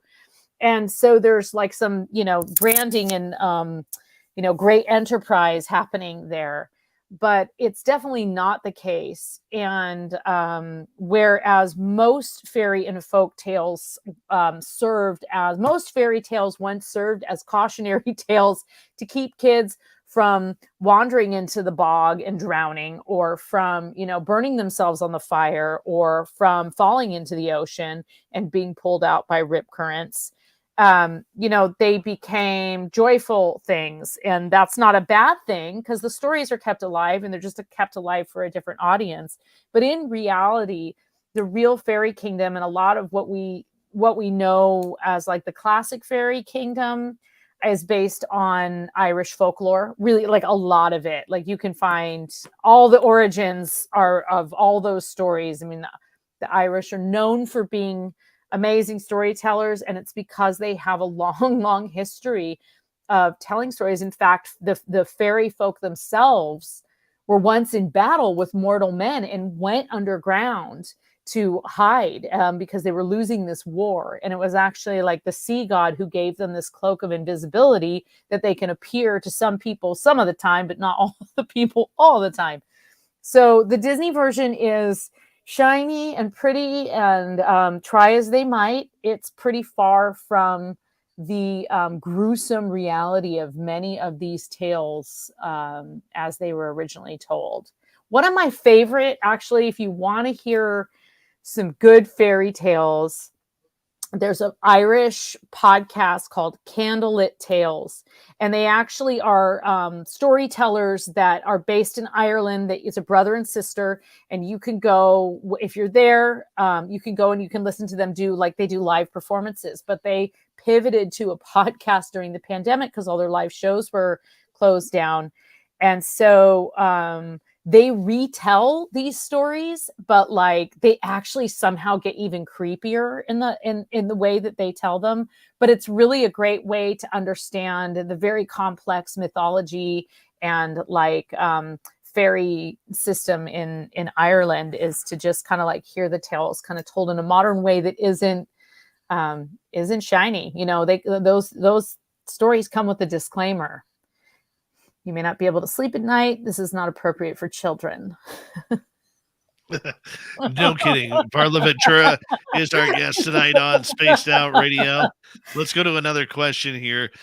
Penny is asking, Varla, do you know about the Florida zombie case? Real case of a man eating and murdering another man caught on traffic camera. Didn't he gnaw that guy's face off? Yes, and I believe he was on bath salts. As I recall, he was totally strung out on the world's cheapest methamphetamine. And I absolutely remember this. It was a number of years ago this happened. And I remember this because actually at the time worked at a plant nursery. And I worked with this really strange but wonderful man who came in and was like, did you hear about the guy who tried to chew the other guy's face off? And I was like, what? No, I need to know about that. So we looked it up, on the break on the one computer in the back. And he laughed and laughed and read me the story about this guy who, I mean, it's not funny at all. It's totally horrifying. And I mean, bath salts are a real issue, but they were kind of at their apex then, like really dry. They eat your brain and they make you delusional and they make you do things. For some reason, they make you crave human flesh. So, yeah. I don't get it. No, I I don't get mean, it. just want to like. Only Florida man does that. There's a lot of fun stories that come out of Florida, that's for sure. Yeah, definitely. I mean, Key West is like true. an amazing, amazing place, and it's such a representation of many different aspects of Floridian culture, from, you know, pirateering to like, you know, modern fishermen. It's quite a fantastic place. So, Oh yeah. my goodness. Florida. My goodness. Good old Florida. Yeah. Good old Florida man, to follow it up. Isn't that true? Isn't that true? Yeah. Raz is asking a little risque question here. Why do vampires and sex go together? It's a shortened version. Why vampires and sex? Yeah. Well, I have theories about this because I have always believed that, you know, we view werewolves in a very sympathetic way. But we view we lust after the vampire. We lust after the immortality. And there's a ton of reasons, right? There's the physical idea that somebody is like biting into your neck and biting into your flesh. And keep in mind that a lot of these stories that were told and like retold in literature, such as Bram Stoker's Dracula, like that was a time when about all you'd see was a neck, you know? So that was like this kind of big deal. We're talking like Victorian times. It's like, oh, you can't show an ankle, but you know, so the idea of like the, you know, any kind of like giving of the flesh, plus let's throw in the blood. Like there's basically something incredibly deeply emotional about blood, right? When we see blood, we think about blood, when we donate blood, if you see another person's blood, like all of these things evoke a very emotional response. And, you know, really not ragging on Christians here, but there's some blood drinking in some of the Catholic, you know, ritual, right? So there's this idea of blood being this very, very sacred and yet also taboo thing, right? So also keep in mind that when some of these vampire stories really started to take off, and you can really thank Bram Stoker for it, but there were other vampire stories being told, in a more modern way that we think of vampires today. Around this time, you were talking about a time when grave robbing was really, really common, in particular to for doctors to learn, or for medical students to learn human anatomy.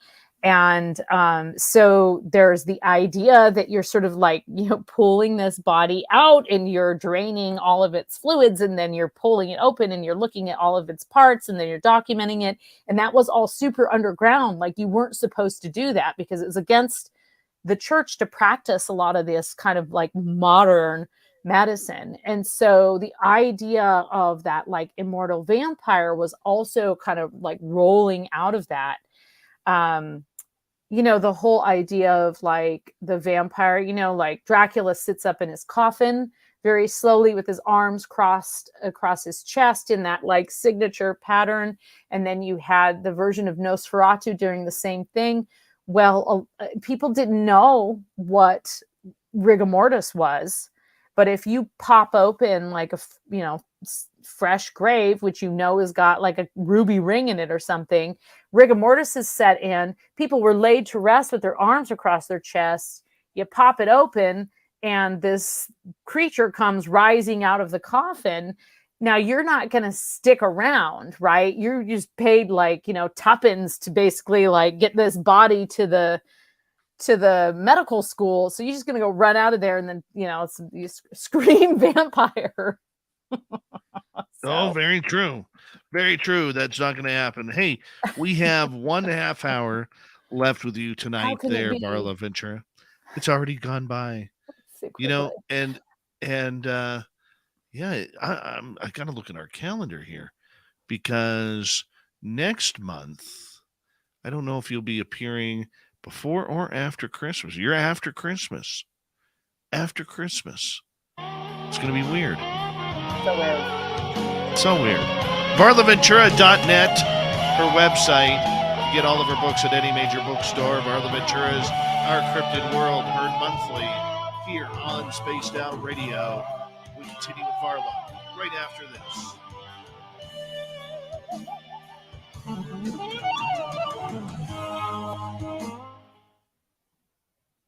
All right, we're good. Yeah, cool. Yes. When am I coming on again? Let's look at this. 28th. Let's look at the calendar. 28th. Yeah. 28th. That's fine. Unless you want me to come on before Christmas and talk about creepy Christmas creatures. Well, we can do that. I'm available pretty much anytime between the 28th of December. That's a Monday. Hold on. I'm looking at my calendar here. December 22. No, December 29th. That's a Thursday. You're looking at a 2021 calendar. I am not. Yeah, you are. I am. I was looking at November. Okay, wait, December 29th. Yeah, that's totally fine. But if you'd like, we can talk about this off air, but I can also come before Christmas, like the Thursday before. I'm available either. So I'm totally Do you want to do the 22th or do you want to do the 29th? I can do the 22th if you want to do creepy Christmas stuff. Yeah, I got do lots that. of creepy Christmas cryptids, and we've never done that before. All right. Have we? No, we've never done that before. I'm putting you in. Okay. Varla Ventura December 22nd. Creepy Christmas. Yeah, it'll be like totally cute. That'll be fun. Christmas special. Yeah, no, that'll be really fun. We've never done that before. And I got like plenty of disturbing Christmas stories for you and the audience. Yeah, I mean, why just make it merry when you could make it scary? That's going to be our tagline. Okay. I just put Dave. That's what I put. I just put all day Dave on my calendar that day. Dave, that's all you need in life. That's all I mean. That's all I think you're my only Dave, honestly. Besides, that would be rare. That'd be rare. I know, right? Well, there's another Dave Cruz, who has a radio show, and we've become friends over the years. He's based in California, but I have a cousin Dave, but really, I guess you're not my only Dave. Then you're my main Dave. Dave. I have a dad. I have a dad, Dave. Oh yeah. You're named after your dad. His name's Dave. Yeah. Does he go by David? No, he goes by Dave. Does anybody ever call you David? My sister, my grandmother, and my mother, my aunts. That's it. See, sometimes when I'm like, I meet someone and they have a couple different ways of saying their name, I always ask, like, what does your mother call you? But yes, it feels like you'd be in trouble if someone called you David. Yeah, because aren't you the baby? I am. Yeah, it's so obvious. It's so obvious. I say that with love because I have a little brother, and I hear you. I'm the most like my mom, right? But we all know who the favorite is, so. I hear you. Got to roll with it. I mean, he's a favorite for a reason. The little brother. I like it. Okay, that's fun. I'm excited about that because we can get into Christmas ghosts and cryptids and Krampus and all that stuff. I think it's going to be good. Yeah, so I can't wait for to know more about Vegas. But I'm not buying my hotel until you buy your hotel. All right. I just want to make sure it's the same hotel. You know what I mean? Like, I don't want to oh shoot, shouldn't have booked this so far in advance. No, I got to book mine here soon. Yeah. In the new year, I'll book mine. Yeah, And sounds good. New year. so we're Kira and I were just talking about it tonight a little bit, and I think what we're going to do is, I know our team is coming in on the Thursday the 18th, Mm-hmm. and then we're going to do a team dinner there, and then we'll go hang out somewhere, Mm-hmm. and then on the Friday. We want to do a get together with our, because most of the guests and everybody will arrive on the Friday. On the evening of the Friday, we want to make sure that if anybody who buys a VIP pass for it, we're going to go hang out, for dinner at a private get together. Private. Saturday is the YouTube day, and then we haven't figured out what we're doing Saturday night yet. And then Sunday still has to be. Group I think Sunday morning, I think we're going to be Carter be hungover. Yeah, that's what's going to happen. I'm trying to be serious here. Now we got to go. Sorry, I'm listening. Oh, hold on. Here we go.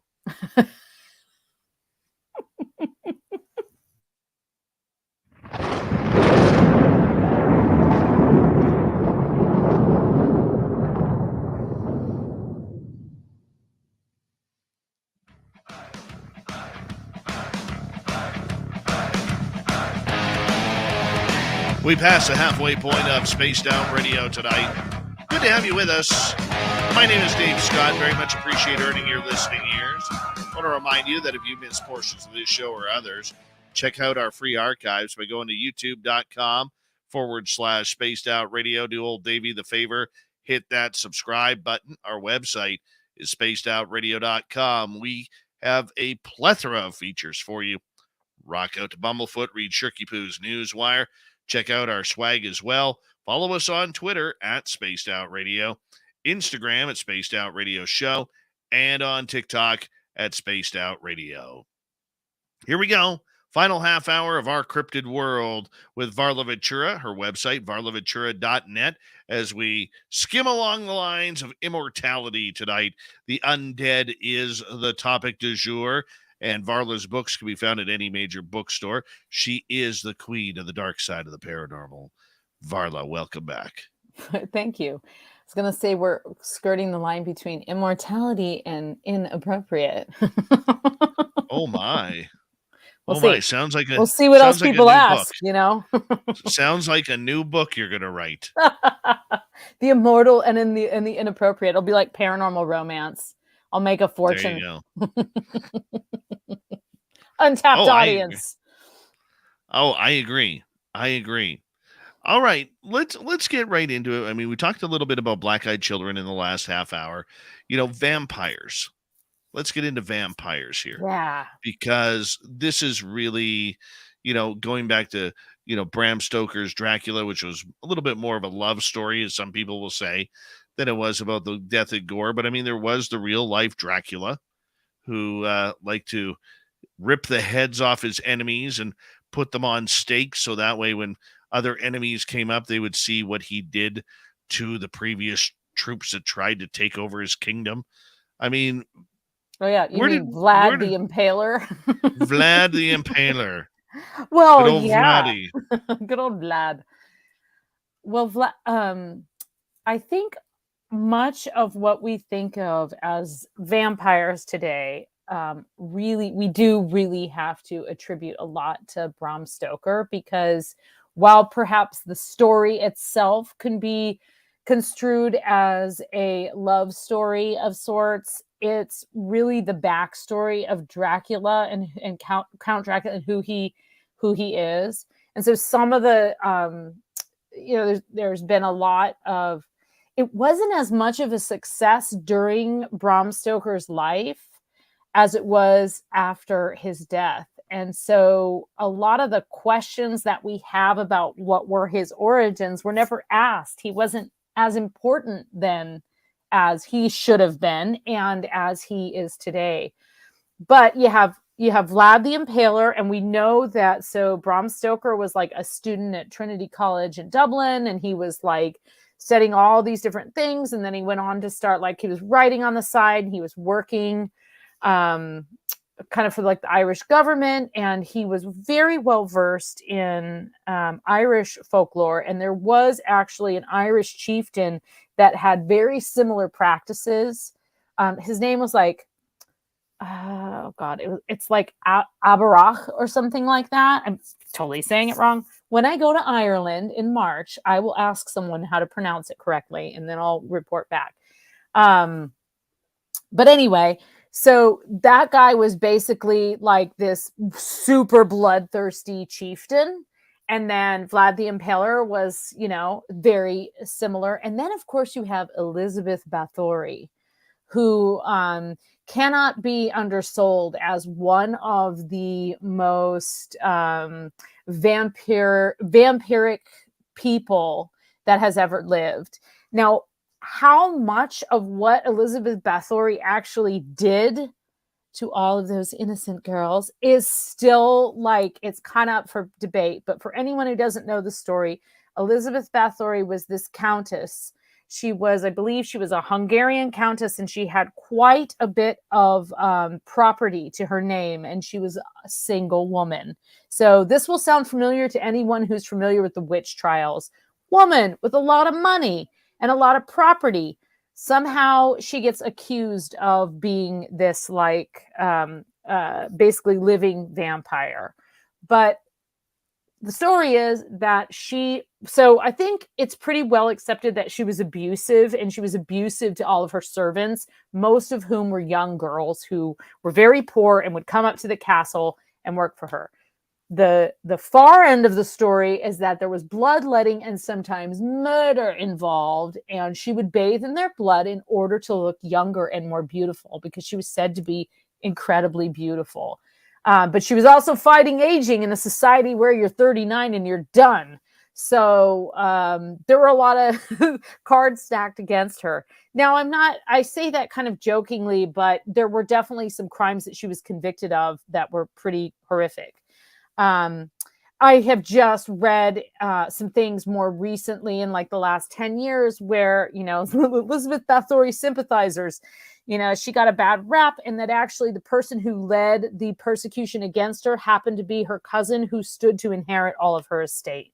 So, you got to take that story with a grain of salt. But that was a well-known and well-told tale at the time, and she used blood in order to obtain this immortality. And so you have all of those things kind of in play that are kind of building up the idea of what we think of as a vampire today.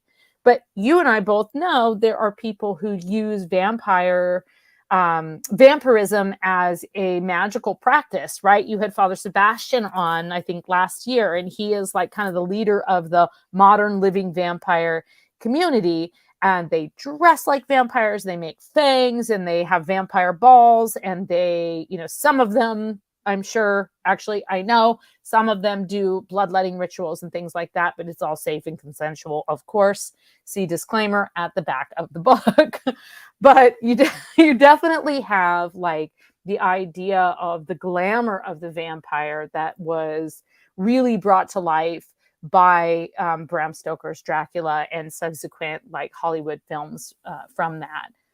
So, yeah. See, that whole culture of, bloodletting of human vampires. Okay, I get that everybody can have their thing. You know what I'm saying? Yeah. We gotta accept that, yeah. Whether it's a fetish or whether it's who they are or what they are or whatever it may be. I get that. Hey, to each their own. I fully agree with that. All right. Be who you want to be. All right. But they're not vampires, damn it. You're not a vampire because you're not immortal. Like, let's call this. Yeah, let's call it what time for what will it is. tell, I guess. But yeah, okay. But they don't claim to be. They call themselves living vampires because they are using the vampiric principles and the folklore and the mythology, and they're putting that into ritual work in the same way that somebody who follows the teachings of Aleister Crowley would join the OTO. or somebody who is, a witch might join a coven. It's the same kind of principle. And so today, like, I don't know. I mean, honestly, back in the day, if you weren't accused of being a witch, you were accused of being a vampire or werewolf. Like, those were kind of the main things that you were accused of being. And it just wasn't as common that you'd get accused of being a vampire or a werewolf, but they were certainly things that you could be accused of as being a practitioner of the dark arts. They all were kind of lumped together. And so they were all burned side by side for whatever people believed about them. Yeah, dark arts like soccer. Yeah. Mm-hmm. Mm-hmm. I get There's it. a theme. Okay. There's a theme. Okay, I get it. But do you think that there are real immortal vampires that are out there? Not the human ones who played on a Saturday night due to fetish. Yeah, I do. And I don't think that they look like that. I think they look like really terrifying creatures, like the description of the Derek do. The woman who is, came back to life for revenge and is now doomed to roam, the dark countryside forever, occasionally wreaking havoc. So, yeah, I mean, I think that there's it's more in the horrific supernatural appearance of something that kind of is in that other realm versus hey, someone with a really nice collared shirt. I want it to be the nice collared shirt, but my belief in vampires, beyond my friends who identify as vampires, basically that is the idea that they're actually these kind of very ethereal beings more than a looking like a physical human, as physical as a regular person. Okay. Do they go around hunting humans? I mean, yeah, right? They can certainly cause ill luck and probably injury and sometimes death. I mean, if you read some of the accounts of the Derek do, that's why you don't go out on the road at night and why you don't go to certain castles and castle ruins and why you don't go to certain places, because that's her territory and you just kind of got to respect that. And if you're going to be disrespectful of that, it's not unlike, a paranormal entity, right? It's kind of the same vein of that. If you go looking for it, you may not find it, but if you go and disrespect it, you may find it when you're not looking for it. And major illness could be yours for the keeping. Where do you think they're found? Are they in North America? Are they still in Europe? Yes, everywhere. Old areas? Yeah, I mean, some of the sort of undead. Okay, so one of the things that's very widely believed with various names is the idea of the unquiet dead. And these are souls. Some people believe that is what brings on poltergeists or brings on hauntings. Other people believe that they are, what we would call today a vampire. But the idea that they are the unquiet dead, they are not sleeping peacefully in the ground. They are not at rest. And the unquiet dead, it is thought that the unquiet dead roam. They roam. And anyone who tries to tap into their energy can actually, experience both good and bad from the unquiet dead. Some cultures believe that it is someone who is buried in unconsecrated ground, which actually kind of ties in with the idea of the rocks and the bricks in the mouth. Those would have been people who were not highly regarded in society for whatever reason.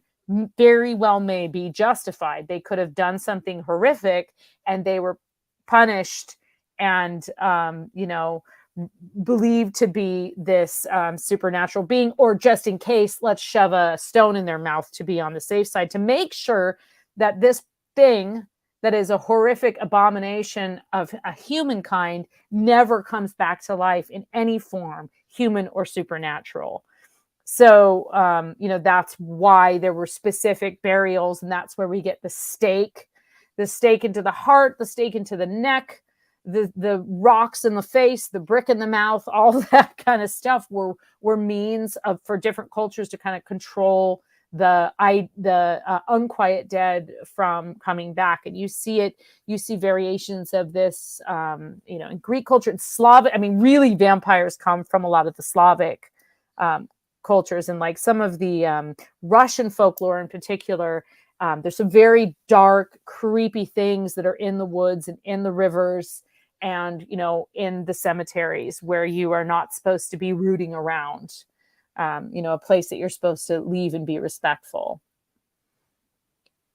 Does garlic work? Nope.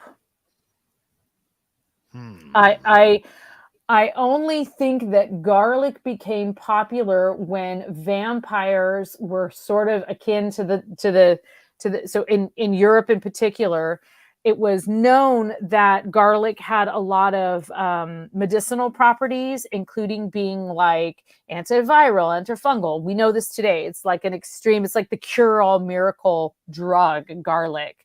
And so if you apply that sort of folk medicine to the idea of it repelling, you may actually also have been repelling certain diseases.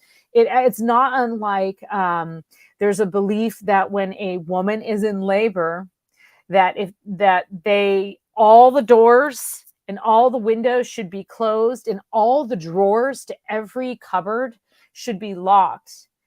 So basically everything's sealed so that the fairies cannot come in and take that baby.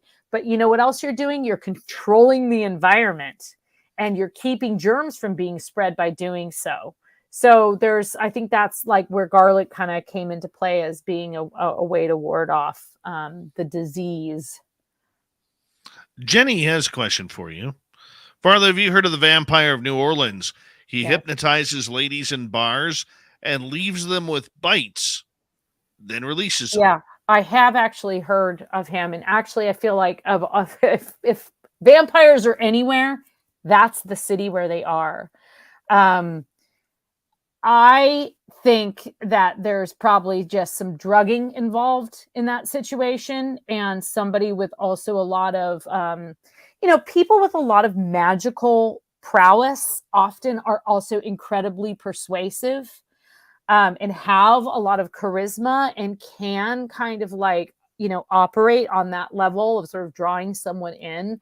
But absolutely, I don't know anyone who's encountered this vampire personally, but I've read many accounts of this, living vampire. And I don't know, it's probably some dude who just was rejected in high school and now he just slips something in somebody's drink and makes them think that he's powerful. Vampire roofies. Vampire roofies. So gross. Vampire roofies. Who does Too that? Far. The vampire. Who that does guy. that? That guy. We know who you are. I actually might know who it is. No, I'm just kidding. I don't. I want to ask you. Now, this is obviously going to go in a completely different direction here. Great. But people have been noted over the years to make or create tulpas. Would tulpa-like creatures, whether it's Bloody Mary, whether it's Siren Head, whether it's the Hat Man, would they all of a sudden become or have the power of immortality? I mean, I think that kind of goes into the idea of are we talking about immortality because they have been created out of popular culture and kind of a general belief in something? Because yes, then you can achieve immortality. But if you're talking about, in theory, as long as your story is told and repeated, you've achieved immortality. So, in 200 years, when they're talking about old Davy Scott and what he did in Vegas, that is going to maintain your immortality. From that sort of like existential way, then yes, these things can be immortal. But are they actually capable of becoming like physical, supernatural beings that achieve immortality? It's difficult to say immortality because we are talking about something that exists on another plane. Like a supernatural being exists on another plane and has a completely different relationship to time and space. And so as humans, we're trying to stamp our like immortal, yes, not immortal, like we're constantly trying to define everything and figure out what category it fits into. And I just don't know if you can really do that, officially and be able to say that this creature is now immortal. I mean, the things that are kind of the undead, I mean, as far as something being undead or the unquiet dead, I mean, that can be someone that is it, I feel like it's more likely to be someone or something you resurrect or some kind of like thing that you invoke in a ritual than it's going to be someone staring into a mirror and saying Bloody Mary, Now the Hat True. Man, on the other hand, I feel like the Hat Man goes back like way, way back, because I remember hearing stories of and seeing, actually, I saw something once that in my childhood home that was a man that was like a ghost with a hat on, right? So that I'm not sure if I'm not convinced entirely that that's a tulpa in the kind of like collective consciousness way, but I don't know. What do I know? It's all supernatural, so it's really hard to like define. No, I get that. It's very supernatural and hard to put anything, square pegs in round holes. Sometimes Yeah. it works and sometimes it doesn't. But if people keep putting the energy into it, does that not light it up for potentially years, decades, millennia? Oh, yes, absolutely. But does it manifest it? I mean, is it just people saying like, "Oh yeah, I saw that too"? Or I mean, the only thing I can think of is like, no matter what you do or say, if we're all looking at like a cloud and I say, "Oh, look at that heart," like half the people are going to say they see the heart just because they want to make me feel good about seeing the heart. And then maybe like a third of the people are going to actually see the heart. And then the rest of the people are going to be, well, that's whatever. I just did a third and a half, but you know what I'm saying? Like not everyone, how do I say this nicely? I don't believe all of the accounts. And that is something that you know very well. And I'm a believer. And I don't doubt too many people when they tell me their stories, because I've had experiences I can't explain. So I can't pass judgment. However, I do believe, and I know this from filtering stories that I have included in books and things like that, that sometimes the stories are not authentic and they're not authentically experienced. And I don't know, you just kind of have to be aware of that so that you aren't, I don't know. I don't know why you have to be aware of it. I guess just because, you got to protect yourself somehow. Because if you're sharing vulnerable information with someone and they're lying, that's totally like not cool, right? No, not at all. Not at all cool. Uncool school. No coolness. No coolness allowed whatsoever. in that situation. You got that right. Right. Right. We have a grand total of 1 minute left with you tonight. And it's been a show that has flown on by as they normally do. And your next appearance on this show will be December 22nd with Creepy Christmas Stories, which we're going to do for the first time on this show. So that'll be really, really cool. Ooh, even better. Yeah, even better. Great. Absolutely. Do me a favor. Tell everybody where they can find your books. and information. You can find my just varlaventura.net, as Dave always puts it so beautifully. varlaventura.net. I'm on all the socials, more or less, not quite all of them and not all the time, under my name. And all of my books are in print and available anywhere books are sold. And you can find links to them on my website. And, you just Google my name. 2 V's. Yeah, That's all you need to know. varlaventura.net. That's right. varlaventura.net is the website. Varla, thank you so much for being awesome, and we'll talk to you very, very soon. Thank you. Thank you. Missed you. Coming up next, we're going to head to the swamp. We got the Swamp Dweller back then. Super Duke from World Bigfoot Radio is going to be here for the Cryptid Report. Shirky Boo's got the news later on. Hour 3 of Spaced Out Radio continues right after this.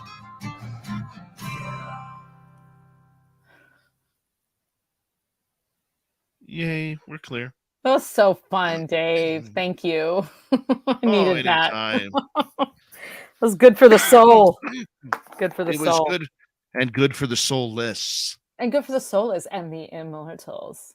Mm-hmm. I know. I feel like I'm gonna have some kind of like really disturbing vampiric encounter. Nice. When I go to Ireland, and we're going in March.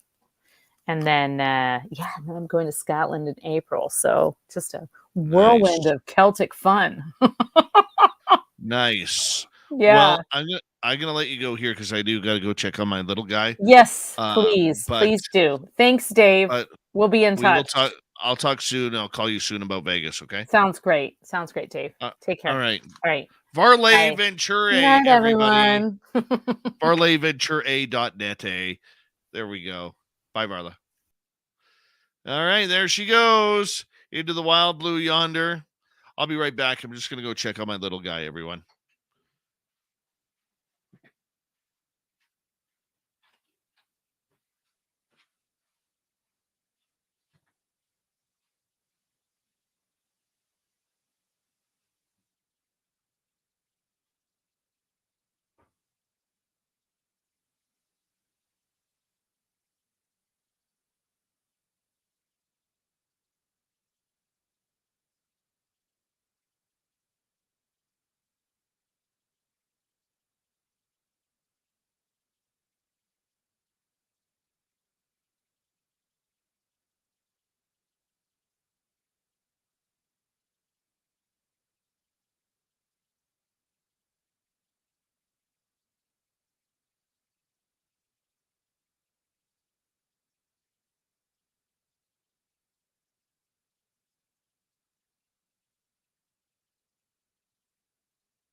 Eddie Patch, how you doing, buddy? Good to have you here.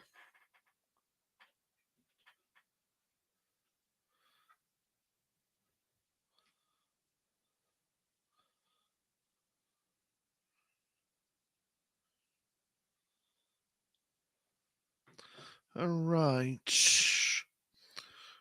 Swamp Dweller coming up.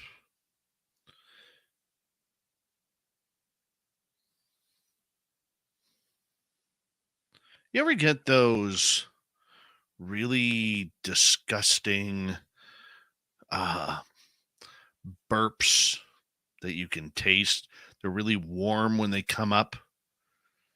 I've had those for like the last 3 or 4 days. They're just yucky. Absolutely yucky. Can't stand them.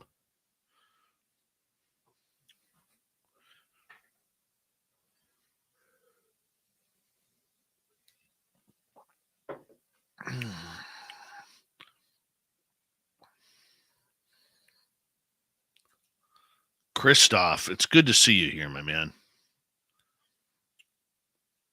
No, it's not like heartburn or anything like that. It's just like these gross little burps. Been having them for like 3-4 days.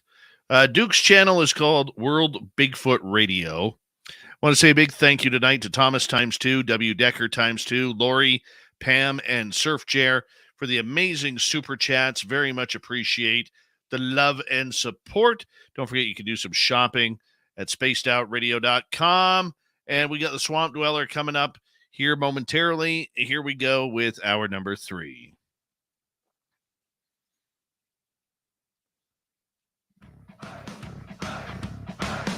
Would you like to connect with us? Head to spacedoutradio.com for all your latest show info. Now, back to Dave Scott and SOR. Third and final hour of Spaced Out Radio is now underway. My name is Dave Scott. Thank you so much for taking the time to join us. We very much appreciate earning your listening ears wherever you are on this beautiful planet we call Earth. Hello to everyone listening in on our terrestrial affiliates around North America, digitally on Odyssey Radio, TalkStream Live, and KPNL. All of our archives are free. Join us at youtube.com/Spaced Out Radio. Do old Davey the favor, hit that subscribe button. The Desert Clam has set the password for tonight in the SOR Space Travelers Club. Saculum. Saculum is your password. Use it wisely, Space Travelers, as a clam sets the password each and every night right here on Spaced Out Radio. Our website is spacedoutradio.com. We have a plethora of features for you. Rock out to Bumblefoot, read Shirky Poo's Newswire, check out our swag as well. Follow us on Twitter at Spaced Out Radio, Instagram at Spaced Out Radio Show, and on TikTok at Spaced Out Radio. We continue on tonight as we head to the swamp, as we do every Monday through Friday night to kick off hour number 3. Swamp Dweller's back with another spooky story. Hi, Spaced Out Radio listeners. This is Swamp Dweller. It's time for your nightly dose of spookiness on the show. If you have an interesting encounter or a spooky story that you would like to share, be sure to submit them in at swampdweller.net. You can also find our YouTube channel at youtube.com/swampdwellerreads. Now, let's chill out, relax, and together, let's enter the swamp. Okay, I'm a 40-year-old man. But this story is from when I was 16 years old in 1998, and I got my first vehicle on the road, a 50cc motorbike. So there was this dude I used to know. He was a few years older than me, and he had his own place. We used to go round his gaff with a mate or two, and I'd smoke pot, listen to music, and just chill. But that's just the in-between details. One particular night I left his flat. It was a pretty sweet one. It was adapted from the old servants' living quarters of this mansion in the middle of nowhere in the woods. I was heading home, driving on my bike, going through the winding roads through the woods. Home is my parents' cottage, which is also in the sticks. Now, we lived in a very rural area, and it was about a 5-mile ride for me to get to his house from mine, down a single-lane country road surrounded by nothing but trees for miles and miles. I remember the moon was big and bright, and I was enjoying the brisk winter air. It was sometime around 1 a.m. About 3 miles into my journey, I came into a thick wooded area, and the trees were quite thick at the canopy, so it cut out absolutely all the moonlight. The nearest street lamp was in a town another 10 miles away. I came to this junction where it was not my right of way, so I pulled my bike to a halt. Not that there would be any traffic there at this time of night, but I had had a close call before in the past by just winging past, and I learned my lesson. So, to a stop I came. I looked left and right, then went again. And as I turned my head back, I came face to face with a man standing beside me. He had an overcoat on, with the hood up, and just stood there with his face in mine. I screamed like a little girl in his face, peeled out of there like nobody's business, and gunned it the rest of the 2 miles back home without slowing down one time. I rode into the drive, whipped my keys out of the ignition, and dropped the bike with no time for the stand. I fumbled desperately with my front door key, and the more desperate I got, the more I couldn't make it work. Finally, I got in the house and locked the door behind me. My mother was sitting up, having her last cigarette of the night, and reading a book before bed. She had never seen me so white and scared, and inquired about what had happened. I couldn't speak and just went to my room and tried to sleep. It was tough to sleep that night. Whenever I closed my eyes, I could see that man's face. The next morning, it just seemed like a bad dream. I told my parents what had happened, and my mom said that some other guy had a very similar experience at the junction a couple of years before. I didn't stay late at my friend's house for at least a month afterward. Even today, if I have to travel that route through the woods, I always expect to see him again. But thankfully, I never have, and I hope I never do again. It was a short and sweet one from the Swamp Dweller tonight, as Swampy joins us every Monday through Friday night from his YouTube channel, which you can hear thousands of stories just like that for free. All you have to do is go hit subscribe on his channel. You can listen for yourself. It's always very, very good and entertaining. I listen to him right before I go to bed each and every night. Yeah, I'm a weirdo that way. But for now, we say goodnight to Swamp Dweller and hello to the man, the myth, and the cryptid legend from World Bigfoot Radio and the Cryptid Report. Here's Super Duke Sullivan.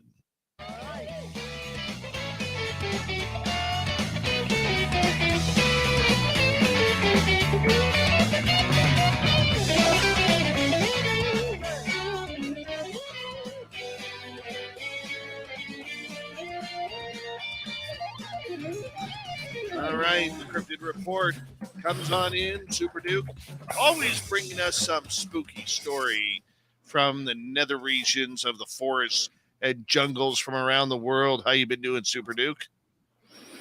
Hey, Dave.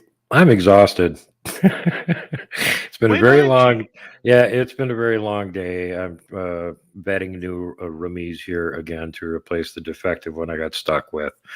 And so they've been in and out of the place all day long while I'm trying to get other things done. So it's like really wearing me down.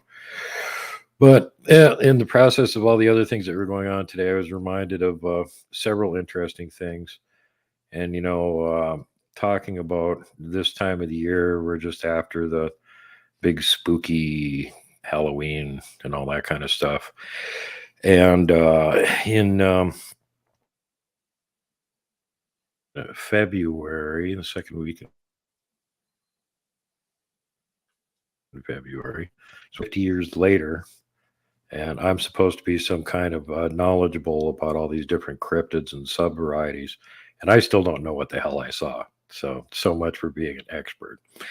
And it bothers me. Yes. The only good that came out of that is that I had somebody who was like Sabila Irwin, very good, used to be a police forensic artist and still had all the computer program for it. So they can make faces that look like faces without using a pencil. And he did a recreation of it for me. And aside from giving me more PTSD, because the closer it got to looking like it actually looked, the scarier it was every time I had to review it. The only good that came out of it is that, of course, I made it public, and I had, over the course of the next 2 years, 3 other people from different parts of the country contacted me and went, I saw that thing. I don't know what that is, but that's exactly what I saw. Where did you see this? And then we're like, yay, very small club, but at least somebody else has seen this damn thing, whatever it is. So, ongoing mystery there. But I'm also reminded that a few months later in the fall, right around this time of the year, 50 years ago, there was a very pivotal TV show, and a lot of people talk about, especially cryptid researchers and stuff, being influenced by In Search of, with Leonard Nimoy. And yeah, he was cheating. He was using all of the computerized sensor systems on the Enterprise and scanning the Earth's cryptids, and then didn't want to break the Prime Directive and let us know stuff too early, so only gave us certain information on it. But anyway, a lot of people were, very much influenced by In Search Of. Well, there was another show that wasn't In Search Of, but that was really influential with a lot of people my age, and other cryptid people will tell you about it. And this was just a TV show that was a scary TV show called Kolchak the Night Stalker. Kolchak. And this guy was an independent news reporter who wore the crappy white suit and the white shoes, and he had his little straw hat, and he had his little case that he'd carry around, and he had his camera with him. And he worked for the Independent News Service, which, at the time when there was no internet, most of the news was being run by the big mainstream media, the big newspapers, the big news TV channels, radio stations, and whatnot. But there was still this independent news service, which little reporters would go run around and dig up interesting stories and try and write them up. And if they were interesting enough, they'd sell them to the bigger outlets, and then they'd make money off that. So that's what the character Carl is supposed to be doing. Now, Carl has really good senses as far as researching things, and really bad luck at running into things that he shouldn't. So the whole gist of the show is that he keeps running into things like undying immortals, vampires, lizard men in tunnel systems underneath cities, and horrible things like this. And he finds out that there's something weird going on. He starts researching it more. He starts realizing there's some kind of weird paranormal supernatural monster thing going on. And then he gets more information on it. He does all the research himself, just like modern day cryptid people do. And then he tries to, of course, go to the cops and tell them, hey, there's monsters out here. And the cops go, ha ha, Carl, get lost, you crazy lunatic. I don't care if you got pictures. You're making stuff up because you're trying to make a buck off your crazy stories. And he gets the same kind of thing from his main boss that he works for and everything. And of course, by about halfway through the show, he's figuring out that nobody's going to help him, and that he's going to have to deal with the monsters himself, which most of the time he does successfully. Get rid of the monster too yet. And I used to love this show when I was a kid. I just thought it was so entertaining. It was so well written. Darren McGavin played the part of Carl Kolchak, and he is great at looking like he's just whizzing himself with terror. So he was the perfect guy to play the part of this intrepid journalist who was super tough up until the moment that he saw the monster, and then he'd want to whiz himself and run away, inevitably, but he'd still pluck up the courage to defeat the monster anyway. So here's the upshot of this story. I realized that without intending to, I have become Carl Kolchak. Because what do? I research cryptids. I find out they're real. I get more information on them. I try and tell people. They think I'm crazy. And I put it out on the independent news service, which today is called the internet. So I have somehow become Carl Kolchak. And for any of you that haven't ever seen that, you can see most of the episodes still on YouTube. They're absolutely great. I highly recommend the Spanish Moss. I think it's Spanish Moss Mystery or something. Spanish Moss something or another. Go look it up. It's great. Really excellent. And so the other thing is that, well, in the course of becoming this roving reporter, independent news service guy that's researching cryptids, you got to start somewhere. So I was thinking about that earlier today. What's the first time that I ever interviewed somebody? When did that happen? And it occurs to me that actually that happened before I ever saw my first cryptid. And the person that I interviewed, anybody that's ever heard of the 7 degrees of separation, the person I interviewed gives me 1 degree of separation from Johnny Carson, Buffalo Bill Cody, and Custer. Now, what the hell am I talking about? Well, the first time that I interviewed somebody, I was 5 years old. And there was this guy that was going around doing a tour. He was very, very elderly. He had started out with Buffalo Bill's Wild West show, and he had been one of the extras that you can see in all the old silent movies where the natives come riding in to attack the cowboys. He was usually one of the guys on the horses. He was actually an Indian, and he had been in Buffalo Bill's Wild West show, and he was, in fact, an Indian chief for the Sioux. He got to tour all over with Buffalo Bill's Wild West show as long as that was going on. He went over into Europe, toured all over there, met the king and queen, blah, blah, blah, blah, blah, came back here. And in his later years during the 1960s, he actually appeared on Johnny Carson. If you want to go Google image, you can see a picture of that. So this gentleman was most famous for what had happened when he was a little bitty kid. So I go to meet this guy. I'm 5 years old. I got my 4-year-old brother with me, so I'm tiny. And this guy looks like a giant to me, even though he's sitting in a chair and he's very old. He's got the full native chief regalia on, looks very impressive, has the weathered face. I mean, just looks like the painting of the ancient Indian you would see, except this is flesh and blood, real life. This guy's 100 years old. I'm 5 years old. I want to ask him this question really, really bad. But if he jumps up and smites me or something, I'm afraid, he's going to get me because he can reach me. He might have a hidden war club or something. So carefully making sure that my 4-year-old brother is nearby in case I have to shove him in front and run for it. I pluck up all my courage and I asked Chief Red Fox, who was at the Little Bighorn, "Did you get to scalp Custer?" And he looked at me like, was I serious? And he went, "No." And then I was incredibly disappointed and I went, "Oh." And he got the hugest smile on his face. And right at that moment, my dad took a picture. He actually was there. He was a little kid when that happened. And after the whole battle was over, he was one of the kids that got tasked with dragging away anybody that was wounded that was still alive and picking through all the wreckage to see if there was anything usable and dragging that away too. So one degree of separation. So think about that now. This guy was alive and was there for the Battle of Little Bighorn, and I met him when I was a little kid. So a lot of times you like to think about things that happened in the Wild West being infinitely long ago, but really they weren't that long ago. That is strange, Super Duke. Very, very strange. I don't even know where to go with that. Yeah, well, I mean, there you go. That took like all the courage I had as a little 5-year-old kid to walk up to this, living statue of the most impressive Indian chief you could see, sitting there giving me that look, and go, "Did you get to scalp Custer?" And the look on his face was just so surprised, And then he got this huge grin because he didn't like Custer, and that was just at the point where public sentiment was starting to turn around and everybody was starting to go, "Well, wait a minute, we totally screwed over these people and took their land away from them and stuff." And that really hadn't penetrated into the culture at all. And I think he was so thrilled to see this little blonde-haired 5-year-old kid being all indignant that he didn't get to scalp Custer. And he asked me a couple more questions and I was like, "Oh yeah, Custer was a very bad man. Good that you guys got rid of him," something along those lines. I was only 5 years old, but I was always, when it came to playing cowboys and Indians, I was on the side of the Indians. I wasn't playing cowboys. Well, there you go. There you go. How does this tie into the cryptids? Well, there's a lot of reports of giants from North America and people digging up their bones, and some of them even being seen recently.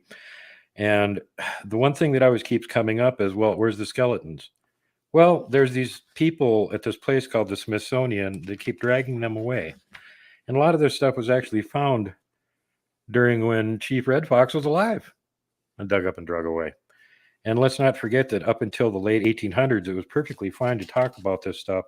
As a matter of fact, Abraham Lincoln, during his address at Niagara Falls, made mention of, "We're now seeing the same sight that the eyes of those giants that once ruled North America gazed upon." Where the hell did that come from? Now, nowadays, you would think the president was a total loony if he said that. And back in those days, everybody took it as, well, yeah, of course. Used to be giants. But then suddenly something changed, And so what was it that changed? And really what it was the Smithsonian.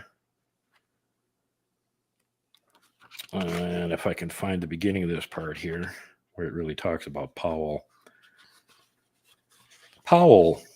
When Congress created the Bureau of Ethnology in 1879, Powell was named its first director, a post he held until his death in 1902, placed under the auspices of the Smithsonian Institution. And where did the Smithsonian come from?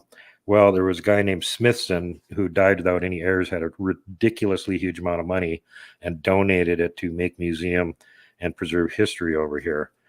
And It's hilarious to note that Smithson's body was reburied at the Smithsonian Castle in the 20th century in a sarcophagus that lists his age at death as 75, when it's common knowledge he was closer to 65 when he died, so they can't even get that right. So anyway, because of his experience as a Western explorer, Powell was considered an expert on the geography of the American West and was asked to write a report on the history of the ancient tribes and their probable origins, which was to become the official policy of the Smithsonian for the next 100+ years. The title of Powell's first report to the Secretary of the Smithsonian in 1879 on limitations to the use of some anthropological data is revealing and shows the ulterior policy at work within the nascent institution. The following is taken from that report. Investigations in this department are of great interest, and I have attracted to the field a host of workers, but a general review of the mass of published matter exhibits the fact that the uses to which the material has been put has not always been wise. In the moments of antiquity found throughout North America and camp and village sites, grave mounds, ruins, scattered works of art, the origin and development of art in savage and barbaric life may be satisfactorily studied. Incidentally, too, hints of customs may be discovered, but outside of this, the discoveries made have often been illegitimately used, especially for the purpose of connecting the tribes of North America with peoples of so-called races of antiquity in other portions of the world. A brief review of some conclusions that must be accepted in the present status of the science will exhibit the futility of these attempts. And then Powell then goes on to definitively state there are no foreign influences to be seen or studied in relation to the Pueblo and mound building cultures of the Americas that are believed to precede the American Indians. In relation to this dismissive comment regarding any connection to the lost tribes from the Old World, it's interesting to note that Powell was the son of a preacher in Palmyra, New York, who lost his flock to Mormon missionaries. So in the study of these antiquities, there has been much unnecessary speculation in respect to the relation existing between the people to whose existence they attest and the tribes of Indians inhabiting the country during a historic period. It may be said that in the Pueblos discovered in the southwestern portion of the U.S. and further south through Mexico and perhaps into Central America, tribes are known having a culture quite as far advanced as any exhibited in the discovered ruins. In this respect, then, there's no need to search for extraliminal origin through lost tribes for any art there exhibited.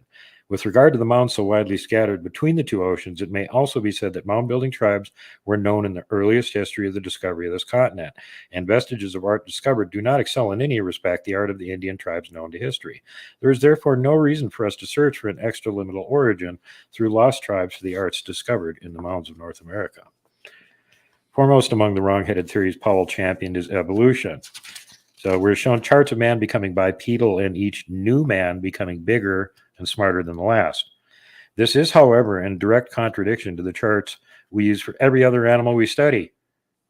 I've only to look at a bird and be told that it was once a dinosaur to know how false this paradigm of man's growth is. Look at the evolution of most animals, and the record says they got smaller over time, not bigger. However, with all the modern edifices of education built on the theory of evolution of the growing stature of humanity, we can't very well have the Smithsonian running around telling people that we've degenerated from an ancient race of giants who once ruled America. Now, can we? The second theory current at the time was called uniform gradual history, a benign theory that says Earth goes along for huge spans of time with no catastrophes. The opposite of this theory is the more modern school of thought called catastrophism, based on the provable fact that disasters actually happen frequently and often. The record here in America speaks clearly on this subject. It relates not only to the disappearance of the Western inland civilization, dating back around 5000 BC, which was wiped out by volcanoes, but also to the sudden cessation of the copper trade around 1500 BC. Why is this significant? Because Cretan culture was wiped out in a series of catastrophes brought on by the massive explosion of the Santorini volcanoes on one of the Cretan Empire islands. I do not think it's a coincidence that in 1500 BC, the volcano wiped out the Cretan Empire, and the exodus in Egypt factors into this, and shut down the copper trade in America for almost 2,000 years. The third major contributing factor to the extant historical myopia is the land bridge theory, which states that all the Indian tribes reached America from Asia across the Alaskan land bridge. The man who came up with this absurd and unprovable theory is none other than Dr. Aylesford Licka, the first curator of physical anthropology in the U.S. National Museum, now called the Smithsonian Institution. Super Duke, I'm going to put you on hold right there. That's what I love. The Giants and Super Duke melding together on the Cryptid Report tonight. Melding. Never get to use that word. World Bigfoot Radio, Super Duke Sullivan continues the Cryptid Report on Spaced Out Radio right after this.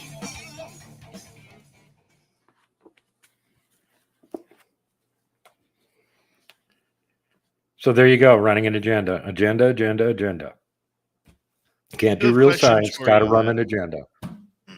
I do have a question for you regarding that, but What's I'll that? wait till the show. Oh, okay. Now I got several actual reports of them digging up these bones and stuff, and I'll end with, and then the friendly people from the Smithsonian showed up and hauled the bones away for later study. Yeah, of course, you never saw them again. No, of course not. All right, it's time for a parasig. Believe it or not, we're having thunder snow right now, and it is right now warmer than it's been in the middle of the day for the last 5 days. So peculiar weather. Really?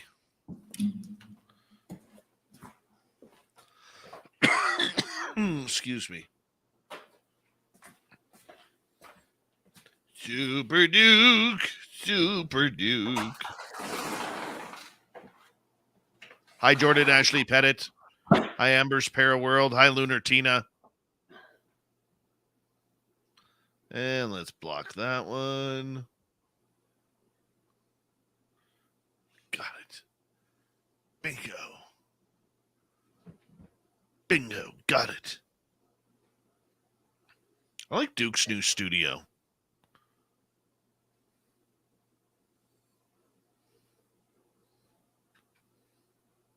It's pretty badass.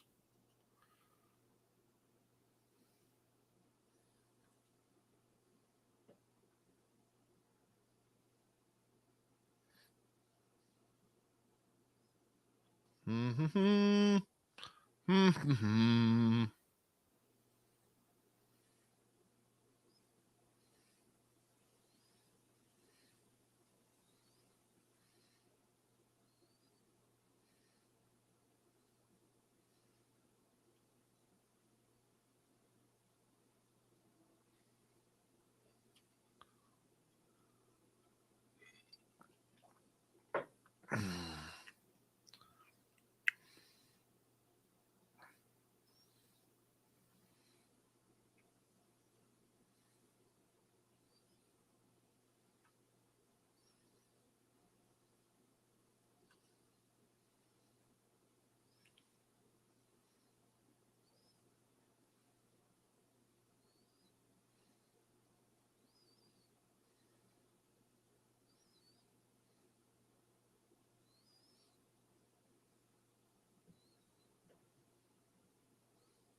Hey, Super Duke. You see that strange video of all those sheep in going in a circle? I know, that's really weird. Very strange. Yeah, what's been freaking me out is that video of the guy that got the video of the giant walking on the mountain ridge up there in Jasper, and then did a bunch of follow-up videos on it, got threatened, and then mysteriously died. That's a little bit suspicious. Yes. I've heard that 2 times in the last couple of days, and you're down the third. There's like 3 or 4 channels that have already done full-length videos on it and showed all of his updates and videos and everything he posted too. And the report of his death, which has no cause listed. Right. And this guy wasn't old or anything. He was in his 30s probably, if that. Yeah. The guy was from Whistler. Yep. Andrew something, if I remember right. Something like that. 1 second, Super. Surf Jer, Pam, Lori, Thomas, and W. Decker, thank you so much for the super chats tonight. Very much appreciate the love. We're at 100 thumbs up. If you haven't done so yet, give us a thumbs up or a thumbs down. And if you're new, don't forget to hit subscribe. Good morning, Stephen Finnegan. And here we go with the final half hour.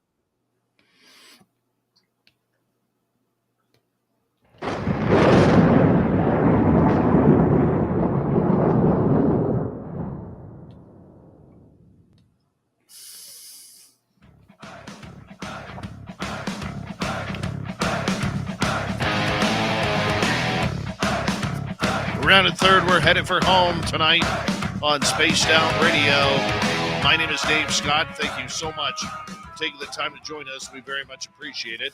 Want to remind you that if you missed all of this show or others, check out our free archives by going to youtube.com/Spaced Out Radio. Do old Davey the favor, hit that subscribe button. Our website is spacedoutradio.com. We have a plethora of features for you. Rock out to Bumblefoot, read Shirky Poo's Newswire, check out our swag as well. Follow us on Twitter at Spaced Out Radio, Instagram at Spaced Out Radio Show, and on TikTok at Spaced Out Radio. We continue on tonight with the Cryptid Report from World Bigfoot Radio. Super Duke Sullivan is back with us. How you doing, Duke? I'm doing. You're always just doing, man. I got a question about the Smithsonian stuff you were just talking about. All right. Why would they be stealing bones of all these giants and just hiding them from us? Well, yeah, that's the whole point that I was getting to right there. First of all, I got Powell with his dismissive and weird attitude on all this. And then shortly after he takes over the Smithsonian, they get this thing called the Powell Doctrine. I guess they named that after. And it had a lot to do with manifest destiny, because after the Civil War, they had plenty of nothing to do but go expand west and take over everything. So what they were trying to say is that the poor savages needed civilizing because they've always been living in dirt huts and eating, grass or whatever, and they have no civilization. So it behooves us to bring our tremendous and wonderful civilization to them and force it on them whether they like it or not. And one of the things that they wanted to make sure of was that there wasn't any evidence that any of the people on the continent had actually had a high civilization at any point, because then they wouldn't really need civilizing, would they? So that was one of the things that they're trying to cover up. And also, as it stated there in what I was reading earlier, the idea that there had been connections with North America from Europe at the time was just completely verboten. And nowadays we know that that's absolutely for a fact. The Sea People, Phoenicians, Atlanteans, whatever you want to call them, Minoans, at the same time that all of the trade in bronze was going on over in the Mediterranean, well, they had to get that copper from somewhere. And they have all these examples of the old things that were made at that time. And interestingly, for those unaware of it, copper can be traced even after it's used to make something back to its point of origin, but because they all have peculiar signature in them depending on where they were originally dug up out of the ground. And about 40% of that copper that made its way into all the copper and bronze things that the Minoan civilization was scattering all over the Mediterranean came from North America. No question about it. So how did it get over there if there wasn't any contact with North America during the time that these early civilizations were busy running around? See, and that's, again, they don't want that linkage made, so they're covering all this stuff up. We know for a fact now that there's a whole bunch of abandoned copper mines up around the Great Lakes. One of them's even got a stone slab on the right next to it that they discovered that's got carvings of, guess what? The Phoenicians on it. So this has all been about a massive cover up of the actual history of North America to make it comport with what they wanted to tell the people. And that's why it went from sure there were giants to nope, there was no giants. Of course not. Of course not. But where are these giants being seen today? I rarely hear reports of them in North America. A lot of them seem to come from the Middle East. Yeah. I don't think there's necessarily more reports from over there, although it would make sense that there's still some of the giants lingering around the area of the Levant, because when the Israelites went to war with them, according to the biblical narrative, they managed to wipe out or chase most all of them out of their area. But how far are they going to chase them? How far is far enough? Are they going to keep chasing them to the end of the earth? Well, probably not. So at some point, they're going to get in, the mountains around Afghanistan and Pakistan, perfect place for them to go hide. Nobody wants to live there anyway. And so who's going to go mess with them? And then the other thing is that there are reports from giants in North America, but they're just rare. Caveman Yazi told me, it's coming up, I think it's like 2 years ago now almost, that he ran into somebody that told him that there, and this is a native guy, was in the Superstition Mountains and saw a giant. And he described it as not a Bigfoot, but like a giant caveman with, hide clothing and a club. And it was about 15 feet tall. And he said he's never, ever going into the Superstition Mountains again. And no, he isn't going to go on anybody's show and talk about it. But he was willing to tell Caveman that that's what he saw, and that's why he's never going there again. And he strongly encourages everybody else to not go there. There's also the report that I gave earlier this year where I was contacted by an insider who had a relative that was actually involved in what was going on, where one of the parks abruptly got shut down in Colorado. And the very next day, What Lurks Beneath channel on YouTube did a report on this story that I had heard more or less secondary from the horse's mouth the day before. And he had most of the same details, not all the ones that I had, but he was talking about the same thing. So I went immediately and checked, well, how many parks in Colorado are shut down right now? Well, there's 3. Well, how many have been shut down for like a couple of days and no more? Well, there was 1. I started paying attention to that one. And then about 2 days later, it abruptly opened up again. Well, the story that I had gotten is that there had been an incident, at least one park ranger and possibly some other people had been killed, and that they had to shut the park down, chase everybody out of it, call in military kill team. And with the exact words, what I was told secondhand from the person that was boots on the ground had described it as another Kandahar incident. Oh, wow.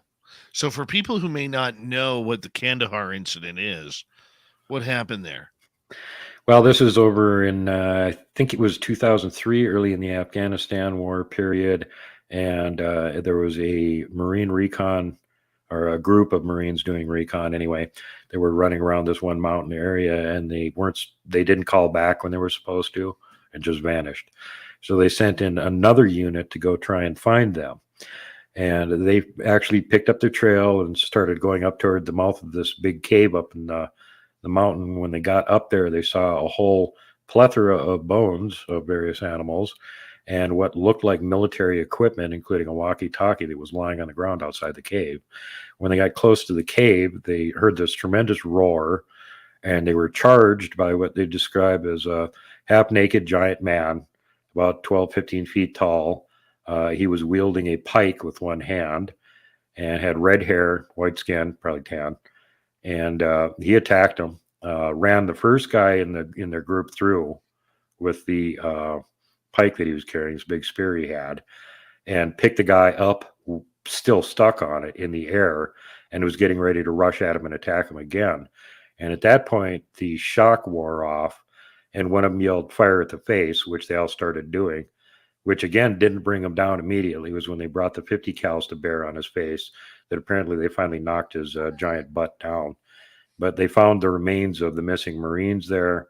They called in for, what do we do with a weird situation like this? They were told to just stay there and wait. And then a big cargo helicopter came in, dropped cargo net. They loaded the body on the cargo net, and the cargo helicopter took off with it. So this story is actually backed up by the report of a guy who was there on the ground, claims this happened. And then another guy was at the Air Force base when the copter came in with the giant's corpse in the cargo net and was put down, and then they loaded it onto a huge cargo plane to fly it out from there. And he was one of the guys that guarded the corpse on the cargo plane. So we've actually got this story from two different sources. And Steve Quayle got one of them. I think L.A. Marzulli talked to the other guy, if I remember right. Right. So these giants, what do they look like? Are they humanoid, or do they look like you and me, except maybe with worse hairdos? Pretty much. Yeah, it's the same description, and the same description as the giants of Lovelock Cave that Princess Winnemucca talked about, fighting with the Paiute tribe for about 2.5 years until the Paiutes won and killed them all. Again, same description, 12 to 15 feet tall, looked like giant white men, had long red hair and beards. Some of them 6 digits, 6 toes, 6 fingers, and double rows of teeth. And that's the classic description of the Nephilim. 6 digits, double rows of teeth. And that's one of the things that come into a lot of people don't realize that one custom of the native tribes in North America, when they met somebody that they didn't know, they would hold their hand up. They used to show that in all the old cowboy and Indian movies. Hold their hand up and say, how? Well, they weren't really, whether they were saying how or not, they actually did that. They would hold their hand up. And the reason was so you could look at their hand and count that they only had 5 fingers, not 6. I never knew that. Yeah, the guys with the 6 fingers were the bad guys. They were the ones that ate other people and lorded over their little minion slave humans that they had.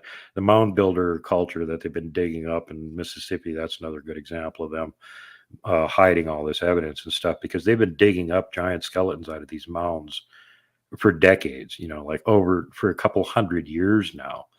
And in a lot of cases early on, especially, they carefully documented them.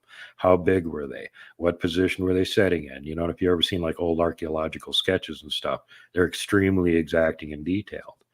And a lot of them were the same thing over and over again. It kind of reminds you of the old Viking burials in Northern Europe, where the extremely rich lord would die and they would kill all of his slaves and retainers and bury them with them.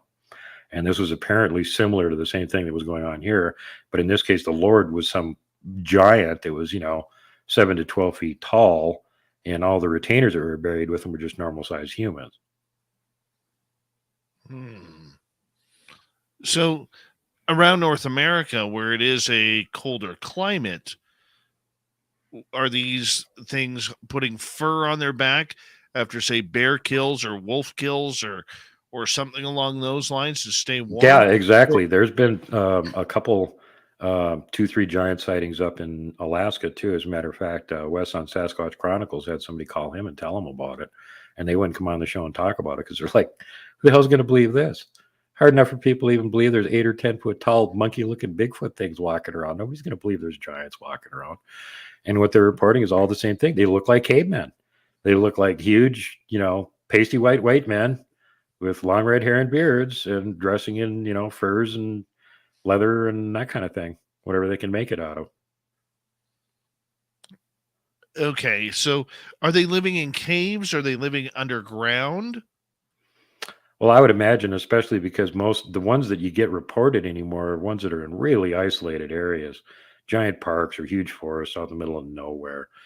And, in places like that, first of all, they have to have lots and lots of food. So they need a big range. And if there's humans around to see them, then that's not going to work out very well. So they got to try and be out in the middle of nowhere. And I would expect they do the same exact thing that the mountain giants and the Bigfoot and a lot of these other cryptids do in the colder climates. They all have underground layers.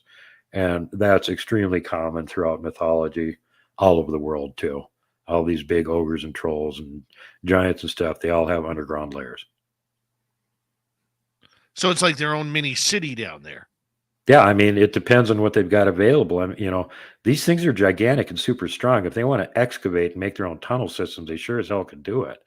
And a lot of them probably just take advantage of pre-existing karst systems. States like Nebraska where you don't really think about it. There's gigantic cave systems underneath it. You got limestone and sandstone, and the water goes through it and just hollows out these massive undergrounds. Well, they can take advantage of that. And then you've got lots of evidence of not only places like the underground cities over in Turkey, which they're now starting to find were way more extensive than they think or thought, and that some of them are actually connected by tunnel systems. So there wasn't just like one huge underground city in Turkey.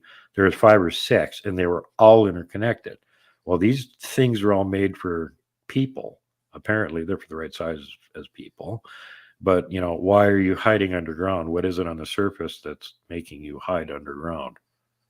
And then the other thing is that there have also been gigantic tunnels uncovered where the ceiling of the tunnel is 25, 30 feet up.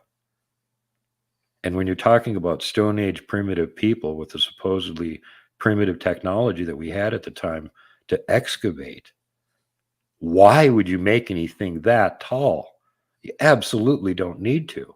There's no reason for it. And this was just in some kind of a service tunnel. It wasn't a show of extravagance like making the entrance to a gigantic temple and making the temple look gigantic and everything and showing opulence and power. This was just like a big tunnel that they had dug underground for some reason. They weren't mining any minerals out of it. And this is down in South America. And it was like 25, 30 feet tall. Why? No idea. No idea. We're going to That have makes to talk logical giants. sense. We're going to have to talk giants a little bit more at time, my friend.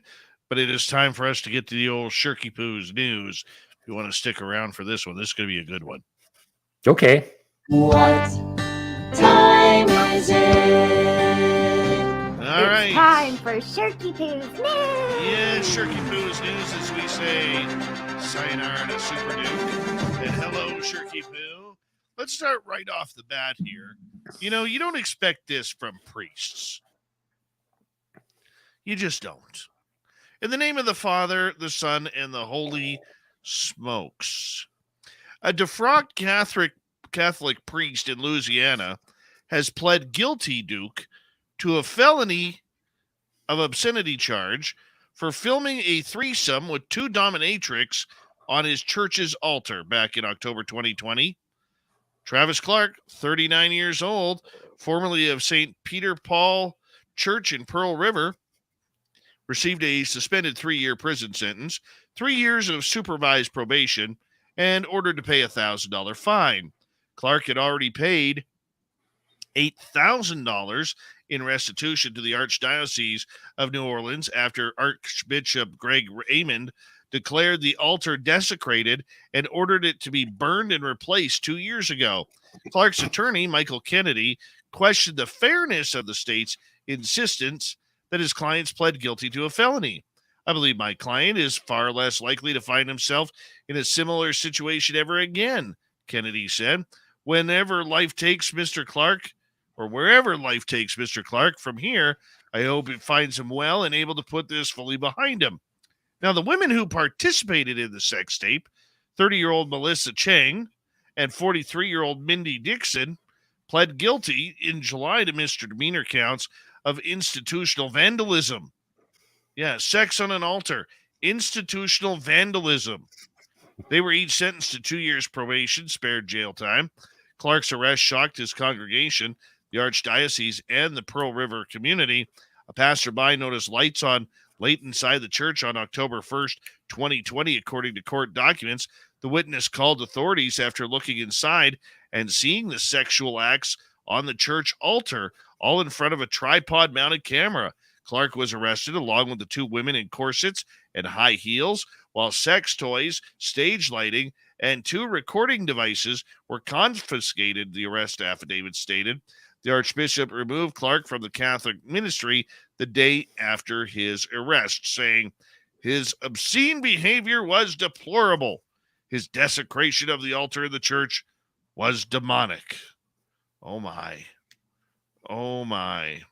An Indonesian farmer appears determined to get it right as he plans to marry for the not 1, not 2, not 3, not 4, not 5. Duke, how many times do you think this guy's been married? 12. Oh, you multiply that by 7 and add 4. Good So, Lord. yeah. Rice farmer Khan, who's 61, has been married 87 times to 46 different women. Think about that for a second. Even his latest bride isn't all that new to him, since he was married to her previously for only 4 months. It's not known what has changed, but Khan certainly is willing to take his chances. His longest marriage reportedly lasted 14 years. His first came when he was just 14 years old. Khan told Indonesian news outlets he chooses to get married instead of just dating women because, quote, I also didn't want to play with women's feelings, let alone other people's children, rather than committing immortality or immorality, mind you. It is better that I get married. All right. The American version of Subway is going to sell pre-made subs in vending machines. Oh, that just sounds very, very tasteful. The grab-and-go smart fridge made its debut at the University of California, San Diego in September of this year, but the company now plans to add more across North America in high-traffic areas like college campuses, airports, and hospitals, the company said. The sandwiches will be made at Subway stores, and purchases can be made by customers in a touchless manner. Subway has been selling pre-made subs in regular fridges at certain locations since 2020. I don't know about that. How does that kind of work? Do they have one of those tubes like the banks have or something? Or maybe. That's actually a smart comment. A man in the UK thought he was going deaf, Duke, because of issues he'd been having for 5 years. Well, turns out he's not going deaf, but a piece of earbud was lodged in his ear. Wallace Lee thought the hearing loss was just normal as a result of his career in the aviation industry or for playing rugby, but after using a home endoscope kit, he found the white object stuck in his ear. Went to the doctor. He thinks it got stuck when he was on a trip to Australia and bought specific little earplugs that you could put in different attachments depending on the noise you want to phase out on a craft. One of those little attachments had lodged in there and had been in there ever since. So the doctor tried to suck it out, but it wouldn't go because it hardened around the earwax. Yeah, they got these mini tweezers then to pull on down, pushed it down the ear canal, felt a little tug, and pop, there it went. He could hear all of the sudden. That is your news from Shirky Poo for the night. Thank you, Super Duke from World Bigfoot Radio for hanging on out with us. Swamp Dweller for another spooky story. And Varla Ventura with a couple of great hours of immortality. We got Mr. Ron Bumblefoot Thal rocking in the background with Little Brother is Watching. Bumblefoot is the official music of Spaced Out Radio, rocking us in and out of every single show. Get your horns up for the guitar god himself.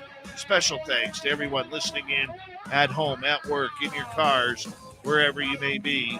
Thank you to everyone in our chat rooms tonight. Spreaker, YouTube, LGAP, Twitch, Facebook, the Space Travelers Club, and on Twitter at hashtag Spaced Out Radio. Remember, this show is copyright by Spaced Out Radio and SOR Media Ventures Limited. Thank you so much for choosing to share your evening with us, because together, my friends, we're watching. We own the night. Mr. Bumblefoot, we need a favor. We need you to take us home.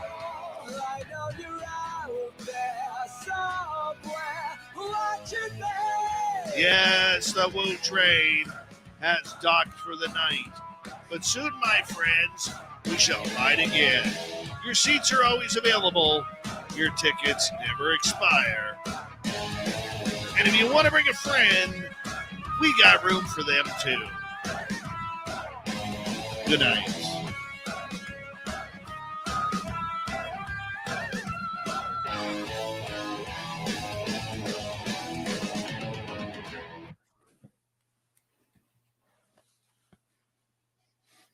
That was high quality duking tonight, just so you know. High quality duking. Oh, thanks. It's just fun to make all those connections to Yeah, I had 1 degree of separation from Custer, Johnny Carson. Oh, God. You were like on a roll with that. Next thing I thought you were going to say is, you were Bob Barker's best man at his 3rd wedding. God, no. No, but sometimes I look back at it and it's like I have met a lot of actually famous people, not because I'm like interested in them, just, various things I was doing at various parts of my life, working as a assistant manager at a gym, Ken Patera, world's strongest man and WWE wrestler. And he competed in the 1972 Munich Olympics where the terrorist attack happened. And while I was working with him, all the WWE wrestlers that were friends with him all came in. So I got to meet most of them. So it's just like be in the wrong place at the right time, and you get to meet all these interesting people somehow. I met Travis Walton in a lunch line at a Bigfoot conference. I remember, it was the same thing when I worked in radio, except they kind of had, like when we would be up in the press box, there'd be stars all over the place. And I remember I was talking on my cell phone one time, and I nearly bumped into this gorgeous, gorgeous blonde lady. And I said, "Oh, I'm sorry." And she goes, "Oh, that's okay." And she kind of gave me the up and down. So I give her the up and down. Duke, she had a diamond on her finger about this big, okay? Oh, my God. I realized that it was Diana Krall, the jazz singer. She's from British Columbia. Oh, okay, she's, yeah. She's married to Elvis Costello. Mm-hmm. No word of a lie. The diamond was like that big, biggest diamond I've ever seen. My God. Right? I'm just like, wowzers. I remember one time Christina Aguilera, when she was only about 76 pounds, she walked into the arena one time, and I was at one end of the press box, and I had to go back because I was talking with a buddy of mine, and I've never seen a bodyguard that big, man. I have never seen it. This dude had to be about 6'7" and about 400 pounds of muscle. Wow. Just massive. I remember walking into do you remember when what's his name? Tom Arnold. Do you remember when he had the best damn sports show period? Mm-hmm. So I sneak out of the rink to go for a cigarette, and because they lock you down in there, and so I sneak out for a cigarette. I go down the stairwell because the elevator just isn't moving fast enough. So I figured, screw it, I'll take the stairs. And here's Tom Arnold and his entourage smoking a big fatty right in the emergency stairwell, right? So we go into this scrum with Mike Modano, right before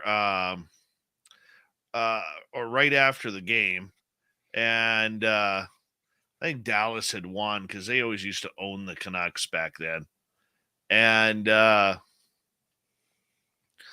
we're all in a scrum, and Tom Arnold walks right in the middle of the scrum and says to Mike Modano after the game, "So, Mike, let's be honest here.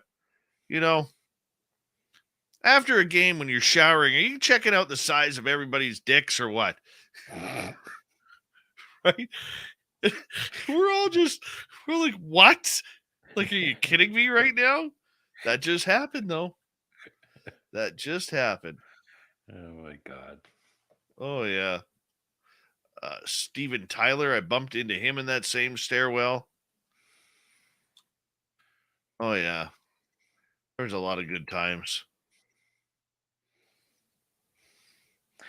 And back in the A lot of 80s when good I was times. working for the various, being Carl Kolchak of rock and roll and going around and doing the independent news service thing for the 5 different underground magazines I was writing for and interviewing bands and meeting musicians and whatnot.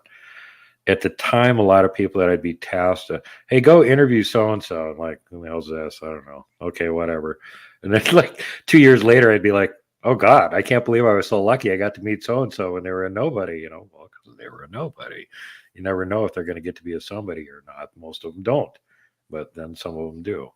So that was one of the fun things with meeting bands like Metallica, some of those thrash metal bands and stuff in the early days when they were just nobodies. And I was tasked with going to do interviews with them, meet them, and I got to hang around with Cliff Burton from Metallica and meet him. And it was only, unfortunately, about 3 weeks before he got killed in Germany.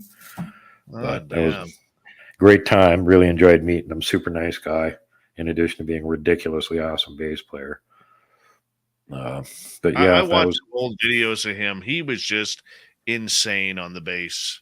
Oh yeah. Well, a lot of people don't realize it, but he might have been a better lead guitar player than Kirk was, because he wasn't originally a bass player. He had his own thrash metal band called Phantom Lord, and he was the lead guitar player.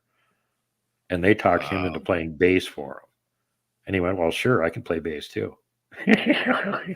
Yeah, you could play leads on bass. He could play bass better than Kirk could play guitar. You know what? I will say this. Robert Trujillo, who's the bass player for Metallica now, I think that would be a real tough choice between him and Cliff Burton, man. I've watched him play his version of Anesthesia, Pulling Teeth, and it sucks compared to Cliff's. I saw Cliff play it twice. But there's live. certain songs it's not going to work. Like I'll be honest with you. Like when I've seen Guns N' Roses 7 times. I saw them 5 times. See, wait. Before you go into this whole long thing on this, the only thing you can really judge is apples to apples, which is how good does the new bass player do on the material that Cliff played? He's not as good. True. You'd know better than I would. But I can tell you this. When I saw Guns N' Roses the first 5 times, and they had like DJ Ashba, Bumblefoot, Richard Fortis, who's still with the band, on guitar. They had Tommy Stinson on bass, Frank Ferrer on drums, who's still the drummer. Dizzy Reed, of course, was there. But I will say this, man. In seeing both incarnations of the band and seeing Duff and Slash there twice, I would take the fill-ins over Duff and Slash anytime. And a lot of people, because a lot of real true GNR fans hated the Chinese Democracy album because of who played on it. They didn't feel it was Guns N' Roses. It was Axl and Friends. But I'll tell you, man, that is one of the most brilliant albums and underrated albums that are out there. It's amazing. But, listening to Slash try and play Chinese Democracy on in concert, it's terrible. He can't play that album. It's not his style. Yeah. No, it's completely not his style. But Axl also, I remember Bumblefoot telling me that Axl had a rule that the fill-in guitarist, because they went through quite a rotation there for a while. Okay. Evan Walters, you're pissing me off, man. You're pissing me off. But I just have to throw that in every now and again. But Axl had a rule with the band members who came in, and he made sure the one rule that they had was they had to play the old songs the way they were meant to be played. Because, a lot of times you get Duke, you get new people into bands, and all of a sudden they want to take that real popular song and try and make it their own. Yeah. Yeah. And Axl, and I give Axl credit for that. He wouldn't allow that to happen. No, play as close to the original as you can, actually, because that's what they came there to hear. Until you've been playing the same song for 30 freaking years and they're all sick of it. No, they want to play the thing they heard on the album. That's what they want you to play. if you want to add in on top of that, and I've seen some bands do that too, where it's like, well, I've got this 4-bar solo, which is awesome, and I'll add in another 4 bars of awesomeness that they don't usually get. Okay, I'll go for that. As long as you play all the original parts, that's fine. Yeah, I found musicians, like when they were out in the public, they kind of have that rock and roll attitude. But when you get them privately, I found them to be really, really nice people. Like there's the on-stage persona, and then there's the personal persona. A lot of them are. Hey, anybody out there that hasn't seen the theme song for Dave's show on Bumblefoot Thal, little brother is watching. If you haven't seen the video of that, go watch the video. It's really cool. That is. And That's didn't his you tell wife. me he's up in the Yukon, Dave? No, he had to cancel. He got sick, so he didn't make the concert. But he's just come out with some new music. Let me see if we could. 1 second here. No, not Bumblefoot chicken removal music. Yeah, I know a lot of those bands, you think by the way they look, you'd be like, oh God, they're super scary. I wouldn't want to meet them. And then, like I went to McDonald's with Glenn Danzig from the Misfits. And everybody in McDonald's was scared of him. They all got out of the way so I could walk to the front of the line. And he said, these people must have been at my show. They recognize me. I'm a rock star. And I went, no, Glenn, they think you're a thug and you're going to kill them. So they don't want you standing behind them. That's what they got out of the way and let you walk up to the front. I thought he just released something new here. Maybe he hasn't put it on YouTube yet.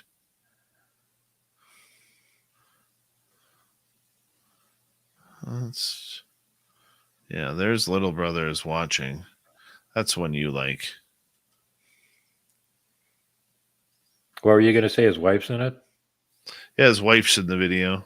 Is that the one that's a dancing girl at the beginning that gets thrown off the cliff? No. No. Not that one. That would be the one I'd want.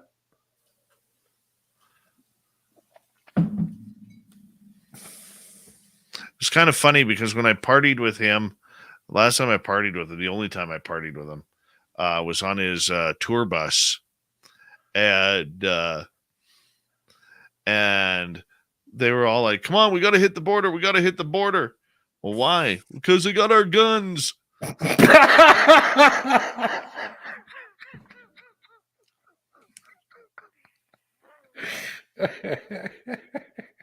Good answer. Good answer. Our survey says, ding, ding, ding, number one answer. So the bass guitarist, I don't even know his name. I just called him Candyman. Every 10 minutes, we were with him in the show or in the bus for about 4 hours, and every 10 minutes, the bass guitarist, like I said, I call him Candyman. He would keep offering us candy. That's all he ate was candy. He didn't eat anything. Was he skinny fat? They had, if you opened up every drawer in the front half of the tour bus, it was filled with bags and bags and bags of candy. They would go to Costco. Every city he was in, he would go to Costco and fill the motorhome, man. Talk about a sugar high. I bet he could play fast. Holy cow. I've never seen that much candy before. That's hilarious. Oh, yeah. Oh, my God. Oh. Yeah, some of those guys that I used to meet in those bands were really characters. And they were always interesting. They were never boring. I remember when I met Anthrax, I was hanging out with those guys backstage while the opening band was playing. And all of a sudden, here come Scott, Ian, and Dan come running in all freaked out. And they're like, can we hide back here? They're like, What do you mean can you hide back here? You're back in the green room. Who's going to come back here? Well, the cops just chased us into the venue. What were you doing out front? Skateboarding. That's illegal on the streets of Minneapolis. We didn't know that. They chased us into the building. Well, unless they got a ticket or anything, they might not get this far to figure out that you're in the green room or who you are. So you might want to just stay back here till you have to go on stage. He's like, are you sure? And I'm like, yeah, don't worry about it. But like, yeah, Anthrax almost gets busted for skateboarding out in front of the gig they're playing. Give me a freaking break. Good old Minneapolis, where everything possibly could be considered fun, is illegal. Oh my goodness. Oh my goodness. That is hilarious. That is hilarious. The other thing that happened in the exact same spot, I'm riding down to the venue with Power Lord Davis, who is the owner of Your Flesh magazine, biggest underground rock magazine at the time. It was like a Bible. The thing was like the size of a phone book, and would come out every month and had like sometimes 300 different record reviews in one issue of it. So he knew everybody imaginable. And he was riding down to First Avenue, the same venue. There was some gig that was going on there that night, and he had an extra ticket, and he was like, hey, you want to come with? And I'm like, sure. And I go, well, how are we getting there? Are we taking a cab? And he goes, no, Perner's picking me up. Oh, okay. I was kind of surprised. Well, Dave Perner from Soul Asylum comes rolling up with his limo. He's going there too. So he stops to pick Pete up. I piled in too. He's got his girlfriend in the limo with him, Winona Ryder. So we get down to the front of the venue, and before the limo even stops, Pete whips open the side door, goes diving out onto the sidewalk, runs up to the front of the building, and smashes somebody into the brick wall. And I'm like, what the hell? Okay, now that the limo has stopped, I'm going to get out and find out what the hell is going on. So I go walking up here. There was a bouncer in front of the building, and somebody was trying to knife him. And as we came around the corner, Pete recognized the bouncer and saw the guy coming up behind him with a knife, jumped out of the limo and flattened this guy into the brick wall before he could actually stab the bouncer. So while we're getting out and safely going into the venue, I come back out to see what's going on again. And by then the cops are there, and they're shaking Pete down because they know the guy had a weapon, and where is it? And Pete's like, I wanted to keep it for memento. And they're like, you can't do that. We need it for the case against this guy who just tried to stab the bouncer. And the bouncer vouches for the fact that you took him out and grabbed his knife. Where's the knife, Pete? So that was an interesting way to show up at a venue with in a limo with Dave Perner from Soul Asylum and Winona Ryder. My goodness. That's why we love you, Super Duke. It was, again, just in, like I had no idea I was going to see those two. Just like we're going, I've got an extra, Pete's got an extra ticket. I'm going with him to go see some band that we wanted to see. And somebody else is giving us a ride. Well, it's actually Perner. And they used to pick on each other all the time too. He complained to me because, oh God, what was his name? John, God, I can't think. He was the vocalist for Armored Saint, and then after the vocalist for Anthrax quit, they ended up getting him to play with Anthrax and be their vocalist. It was actually a really great album. John, I can't think what his last name was, but I got yelled at by Pete because I was supposed to do an interview with the band, and I was back behind the club at their tour bus, and I was talking to the guys in the band. And we had all reached a consensus, and then the vocalist came out, and I went, so what the hell's the deal with the production on your latest album? And he goes, what do you mean? And I said, aren't you a metal band? You're way too polished and toned down and wimpy sounding. And the whole rest of the band took my side and went, yeah, he's right. We got killer material, and you made them overproduce it, and it sounds wimpy. We don't like it. Because if you see them live, they sound completely different than the album. Like, they're dynamic and powerful and awesome and cool. And you listen to the album, you're like, who the hell did this? What wimpy producer did this horrible injustice to their material? So I was getting into this. I was kind of like this half joking argument with them about it. And at one point I decided that it would be funny if I just pile drived them. So That would be funny. the owner of the magazine who sent me back there to interview them at that moment decides to come walking out. And I've actually got him up for the pile driver, and the rest of the band is cheering me on to pile drive him. And Pete goes, put him down. He's still got to do the gig. You can't pile drive until after the show. And I'm like, oh, you're right. I put him down. So then I get this big lecture about don't pile drive the stars before they do the show. You can give them a review afterwards, but not before the show.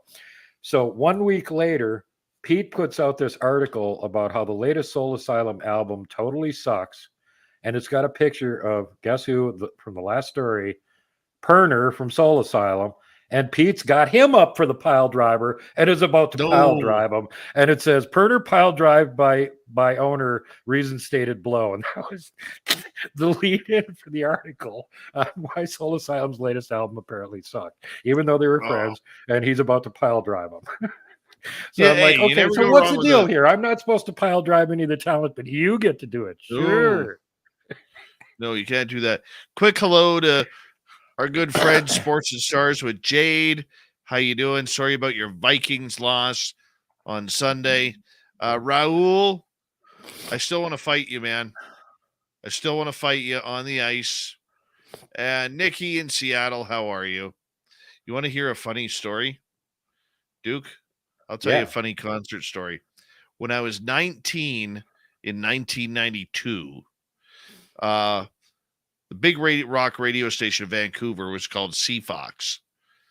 And they had a giant concert out on one of the Indian reserves called Seabird Island. The lineup was incredible. It was a heavy metal band called Svengali, who opened up for Ugly Kid Joe, who opened up for April Wine, who opened up for Tom Cochrane and Red Rider. And then closing it was Def Leppard. Wow. Great April lineup. Wine, very underrated, by the way. Very much so. So anyways, there's like 35,000 people, 40,000 people on this hayfield. Literally, it's a hayfield. And so my buddy and I were like, we tell our friends, hey, we'll see you in a while. We're going to try and mosh our way to the front. So here we are, bouncing up and down, excuse me, pardon me, getting our way there. And I lose sight of my buddy. Where the hell is he? And I look to my left, and there is this giant biker. And I'd never seen cocaine before at that point. And he's got this Ziploc that is just full. And he's bouncing up and down, and he's trying to, with his little spoon, right? And I'm like, whoa. So I'm like, well, that's not my scene. So I moshed my way back this way and can't find my buddy anywhere. Like, I know he's within a 10-foot radius of me. And all of a sudden, I feel these fingernails go right on into my shoulders. What the Sam hell? Right? I turn and look, and there's this girl there. And, in a 35, 40,000 person mosh pit, there isn't a lot of room. Mm-mm. So this girl's boyfriend is behind her. And he's like, I'm dropping your shorts.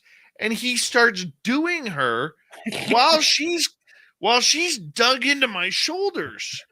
And the more he's going, the more she's going into my shoulders. And I had to take her hands and get her hands off of me because that was kind of rude. I mean, didn't even ask, right? Oh, couldn't believe it, man. Sick freaks.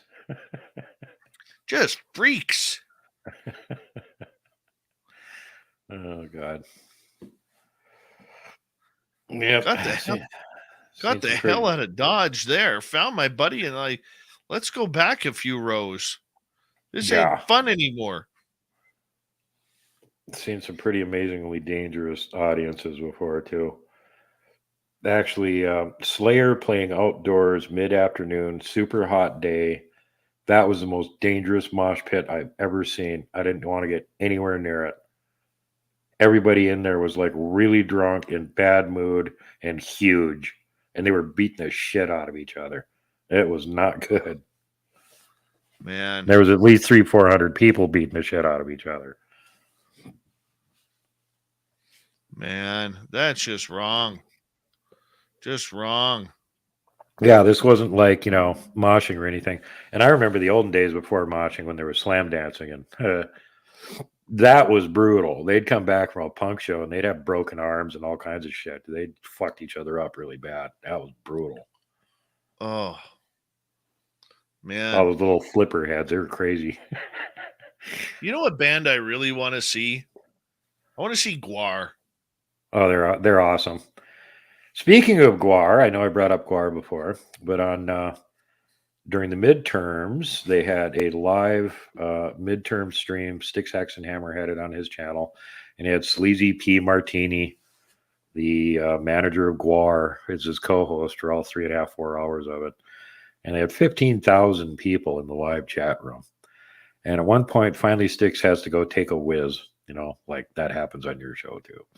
So Sleazy takes over, and he actually looks at the chat room, and he read 3 comments, and guess what? I wrote one of them. Nice. Now, one of the reasons this is hilarious is because back in the old days when I was working with this guy, I was just telling you all the stories about that used to run Your Flesh magazine. That was one of my assignments. He gives me this album, and there's this information packet, and it says Gwar, live from Antarctica. And I'm like, what the freaking hell is this? He goes, well, you figured out, write a review. Okay. So actually, it was pretty entertaining. I gave him a good review, and I got to see him live, and it was very disturbing and entertaining and weird and disgusting, but highly entertaining. And so I gave that a good review, and then I just started going every year when they came through town and seeing what the latest mayhem that they had cooked up was and really enjoying it. And so here it is all these years later, and Sleazy P. Martini's doing a election day live stream, and I leave him a comment, and he reads it. Well, thanks, Sleazy. And I'm sure he had no idea who I was, because username on YouTube completely different than what my name was when I was working for Rock Magazine, just totally random. So that was even more hilarious. What are the odds? But you can go back and look at that live stream and see that he did in fact read my comments, so I'm not kidding you. That's hilarious. Yeah, what are the odds? There's 15,000 people in the live chat room, and he hasn't read a comment in 3 hours. And I just happened to post one, and he turns and looks at it and reads it. And I'm like, oh my He's God. like super duking the crap out of that one. Like, I recognize this guy. Yeah, it's like I can tell by the way this guy writes.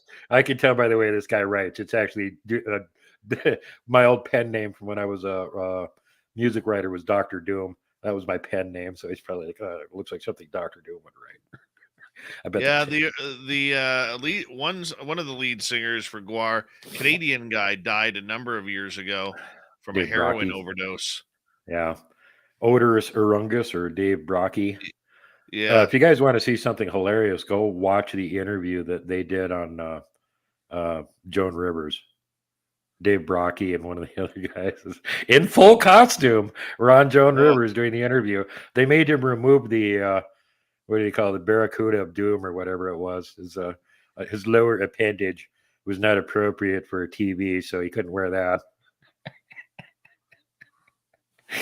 Oh, that was amazing. Yeah, Joan could barely hold it together. She was freaking losing it. It was so fucking funny. Wasn't that? Didn't they go on like Sally Jesse Raphael or Phil God, I wouldn't doubt it. or something like that? They would do anything. If you want to see something else that's hilarious, they do a cover of Kansas Carry On My Wayward Son. I know, it's great. Well, yeah, and Odorous goes like, these assholes told me that they wrote this fucking song, and I found out after we did it that they stole it from somebody. Do you remember what was his name? Gigi Allen. That dude was psycho. Oh yeah. Yep, when he came through town, he actually had my roommates at the time were in this crazy local band, and when he came through town, he got them to be his band for him. which was very fitting considering what these guys were like. So, yeah, he was completely crazy on stage, just nuts. I mean, dude would eat his own poop on stage. Oh, he would like make sure to not take a dump all day long, and then he'd like take laxatives right before the show and take a big dump on stage, and then like pick it up and fling it at the audience and stuff. He had all these patented, gross, weird things that he would do every time, so you're guaranteed to have, extremely weird, disgusting show with G.G. Allen. Oh yeah, complete lunatic. Then he'd go out in the audience and find a fan and just beat the tar out of him. The fans would all jump him. And he just and beat the piss out of him. That was back in the days of punk rock and slam dancing. I remember him being on what was it, Jennifer Jones or Sally Jesse Raphael? This is my life. I'm not in for the money. This is real life, man. I'll kill you. I'll take your kids with me. As Asimov in chat pointed out, Guar fed Jerry Springer to their giant space worm on stage. Yeah, I remember him doing that. Oh, yeah.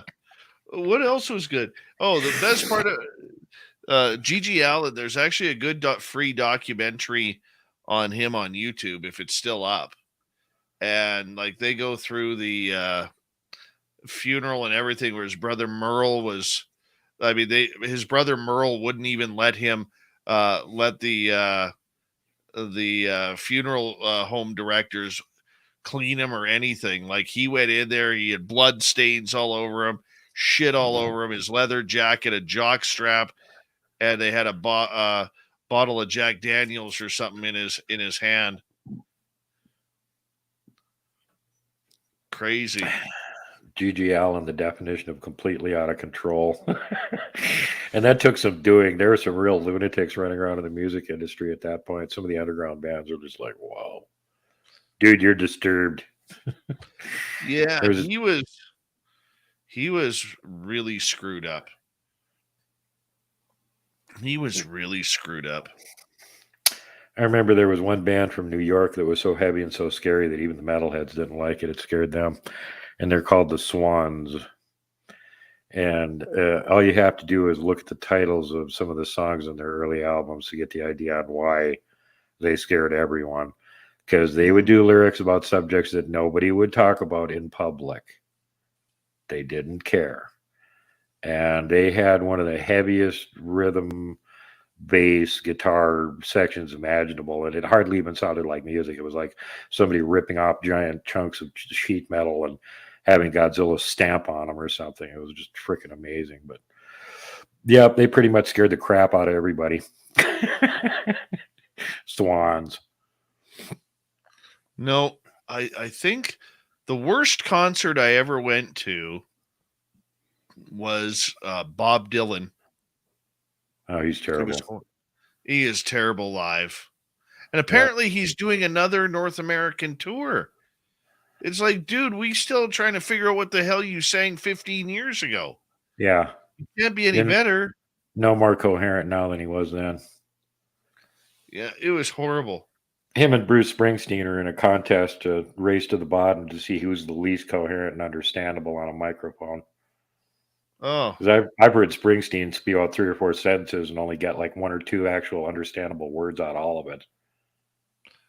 Springsteen and James Brown, they went to the same vocalist. Couldn't tell the difference. Can't understand them anyways. Yeah. My brother's band used to do a routine where they do an Elvis song. And they go, this comes from the end period Elvis when he was old and fat. Couldn't really boogie anymore. And people couldn't really understand what he was singing. But he sang it anyway.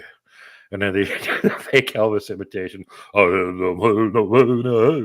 And like, that does sound like. You know what? If you took that, if you took that Elvis song and you sped it up, you got modern day Pearl Jam.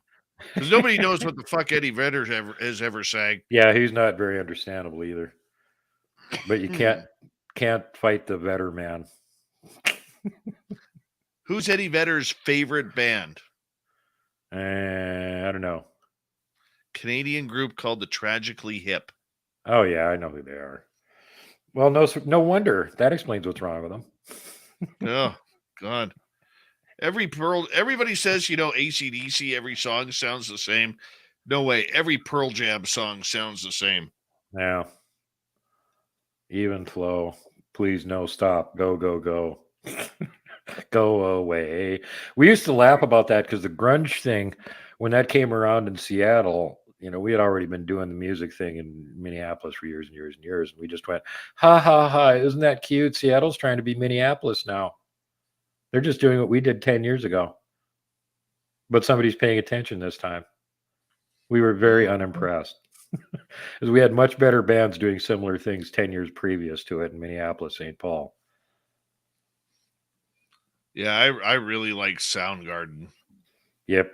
Yeah, they were good. Actually, I had a grunge cover band at one point that was kind of a joke band. And the name of the band was Pearl Temple Chain Garden.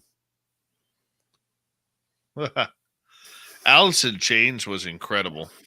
Got to see them live. Yep. And they were great live. I was really impressed because I was like, at that time, it was their first album. Nobody in the audience really knew who they were. Of course, I'm a music critic, so I already had the album and already listened to it a bunch of times. And what impressed me is how good they sounded. Even though they had the opening band sound set up, they were perfect. They sounded exactly like the album. Just flawless. Really impressive. Most metal bands just are not that tight and just can't do it perfectly live. Well, Duke, it's that time for us to say goodnight because I got to get out of here and get up early with my boy. Tomorrow night on the show, TikTok UFOs, Dan Warden from the Fifth Pillar of Emphasis is going to be here. We're going to have a great night talking UFOs, and hope you guys come back and join us. Thank you to Thomas ×2, W. Decker ×2, Lori, Pam, and Surf Jer for the super chats. All right. And soccer still sucks. And we go from there. Good night, Super Duke. Talk to you in a couple of days. Fights on the ice. See you in 2 days. Exactly. Later, buddy.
Stay healthy, my friend. You too. You need bail money, give me a call. Always, Dad. Take care. You too.